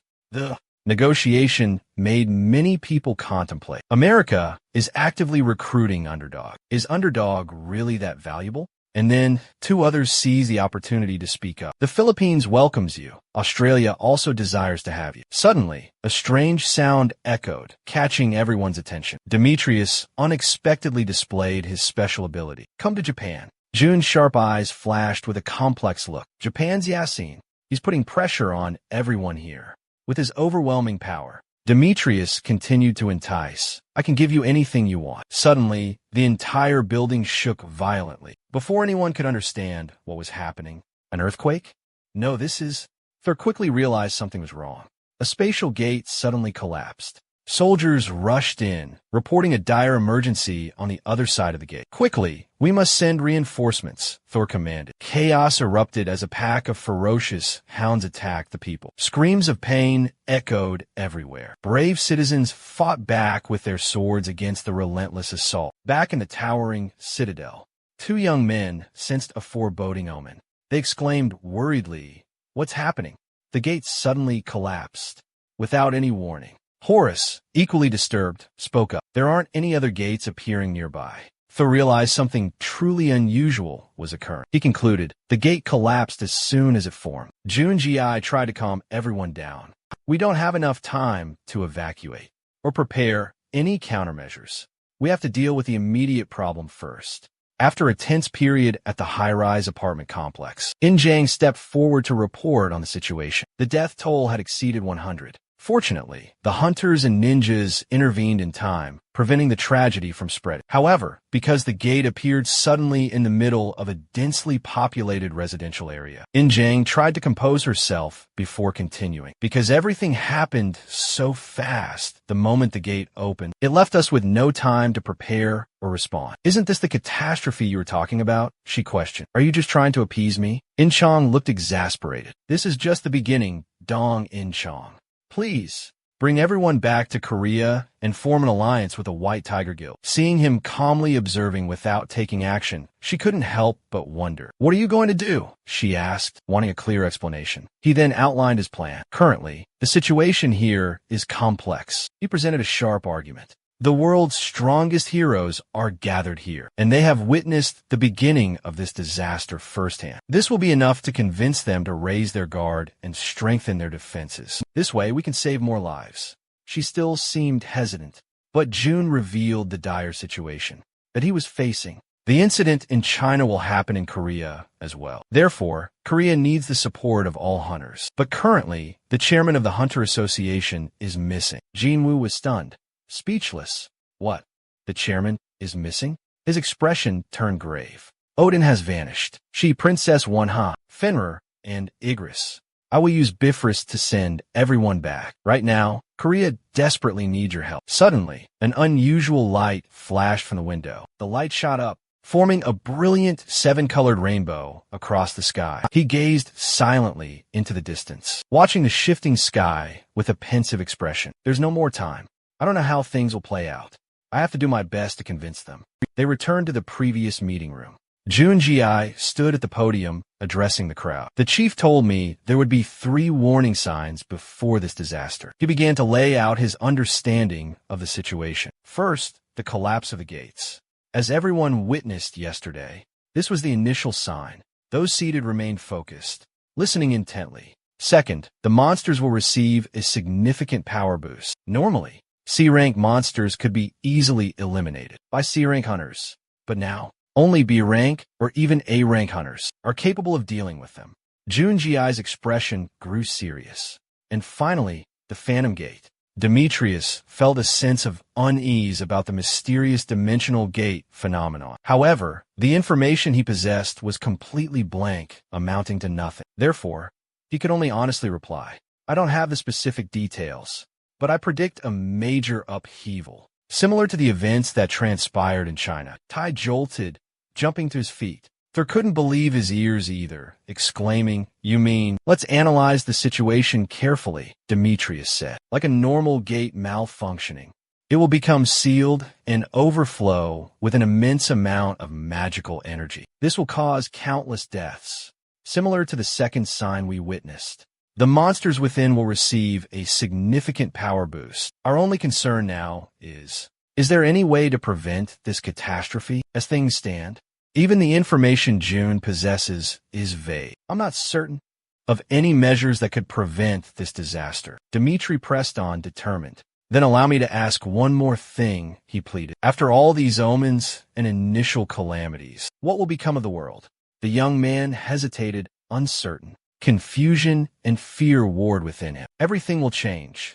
It It will be a catastrophe. Chaotic energy surged within Jun's mind. Thunder.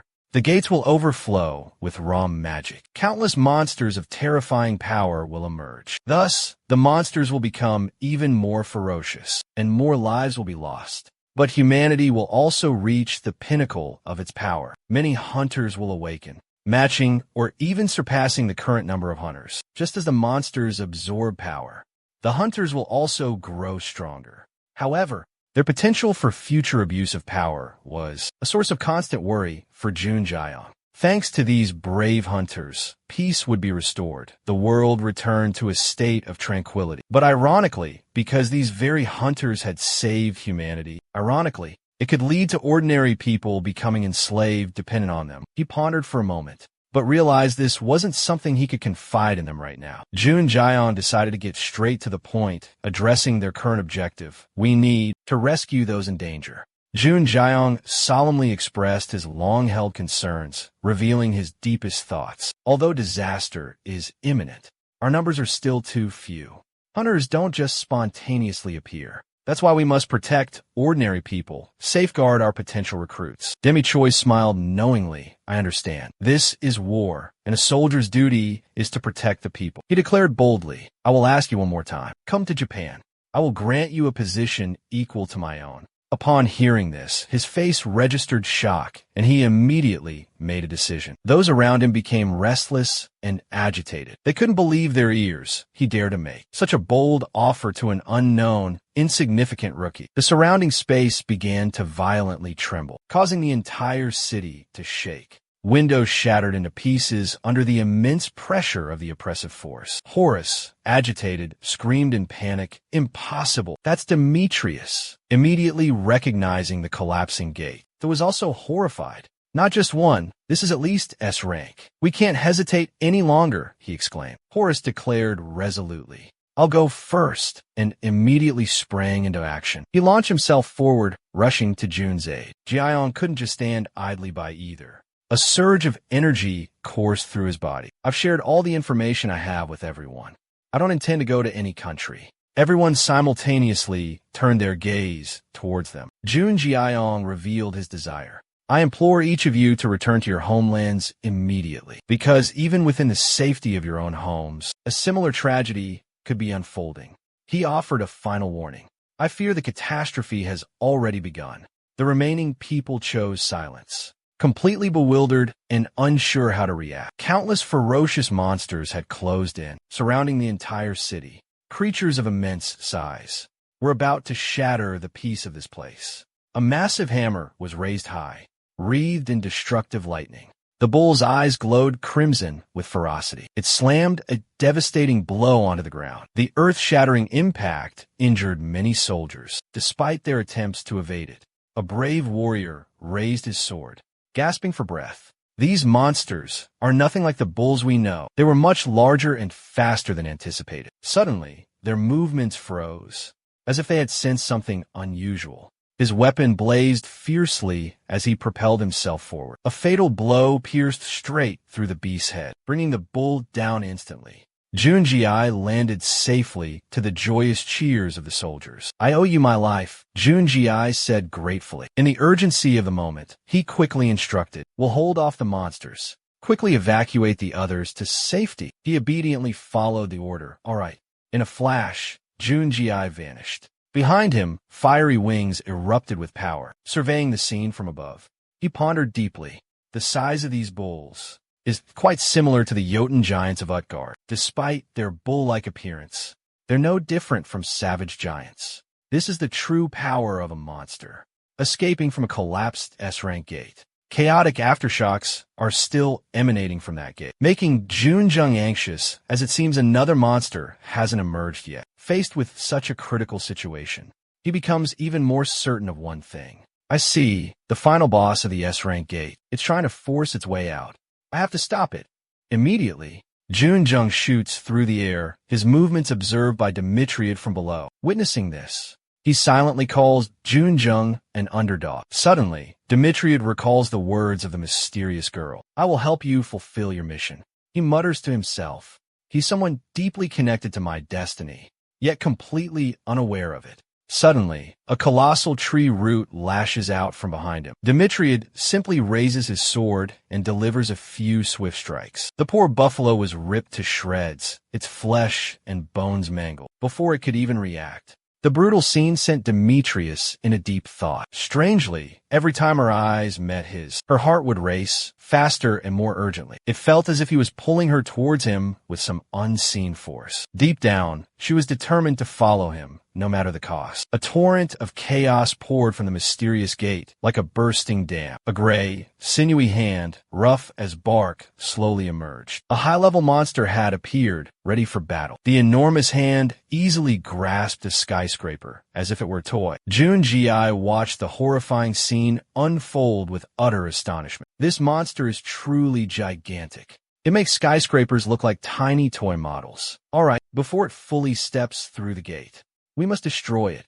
The spear in his hand began to gather intense energy, swirling into a single point, forming a blazing fireball as bright as the sun. Piercing through space with lightning speed, he charged towards the monster with devastating, destructive power. A earth-shattering explosion erupted, creating a blinding cloud of dust and smoke. Despite bracing itself, the creature's legs only stumbled back slightly. Its massive body remained completely intact, unharmed. With lightning speed, the monster unleashed a powerful counterpunch. The young man nimbly dodged along its arm, then swiftly climbed onto its back. The flaming spear spun with dizzying speed, tearing through anything that dared to stand in its way. Excruciating pain forced a terrifying roar from the monster's throat. With the monster's arm now restrained, Junji didn't hesitate, lunging forward instantly. With a determination that burned like fire, he channeled all his strength into a fatal blow. The spear successfully gouged a horrifically large hole in the head of the bull-like beast.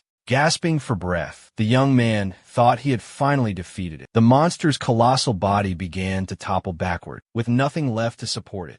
Junji suddenly realized something was wrong. His eyes widened in horror. He thought, it can't fall like this. Everyone below would be crushed. Everything would be flattened. Suddenly, a figure flickered in and out of sight, a sharp blade drawn in a flash. Demetrius spun gracefully, his swordsmanship a whirlwind of motion. Blazing fast strikes, like lightning, tore through the gigantic body of the ferocious monster. In the blink of an eye, the monster's massive form disintegrated into countless tiny particles, fading into nothingness, vanishing without a trace. His task complete, Demetrius landed on the rooftop of a nearby building, light as a feather. He turned, his gaze fixed on the lingering debris in the air. Meanwhile, Jun Jae-young was soaring through the sky, observing the entire scene. He couldn't hide his astonishment at the breathtaking display of swordsmanship. Incredible! Why would someone with such extraordinary skills not be remembered in history? Jun Jae-young wondered silently. Suddenly, his eyes widened in horror, a scream escaping his lips. Ah! Jun Jae-young clutched his head in agony, soft moans escaping him. His wings of fire vanished into thin air. He lost control, plummeting towards the ground. Fortunately, he managed to recover his energy and execute a landing, albeit a bit shaky. Demetrius, witnessing the scene, rushed over with concern. Are you all right, teammate? The familiar sound of footsteps echoed through the silent space. A girl in traditional attire emerged from the dissipating dust. Demetrius breathed a sigh of relief, exclaiming in gratitude at her safety. On the contrary, he sensed something amiss, along with a clear warning sign. His face was etched with worry, sweat beading on his forehead. What was happening? The moment she appeared, a splitting headache struck him, and it felt as if the apocalyptic sky itself was watching her. The entire area within the city was submerged in a desolate and ruined atmosphere. Billowing black smoke rose, obscuring everything further. Junji stood atop a skyscraper, observing the entire event. He furrowed his brow, breathing a sigh of relief, feeling a sense of fortune. Although a level 5 gate had collapsed, however, the issue was swiftly resolved, thanks to the emergency summit. In Carol, heroes from across the globe gathered. Suddenly, a sound from behind caught his attention. Well done,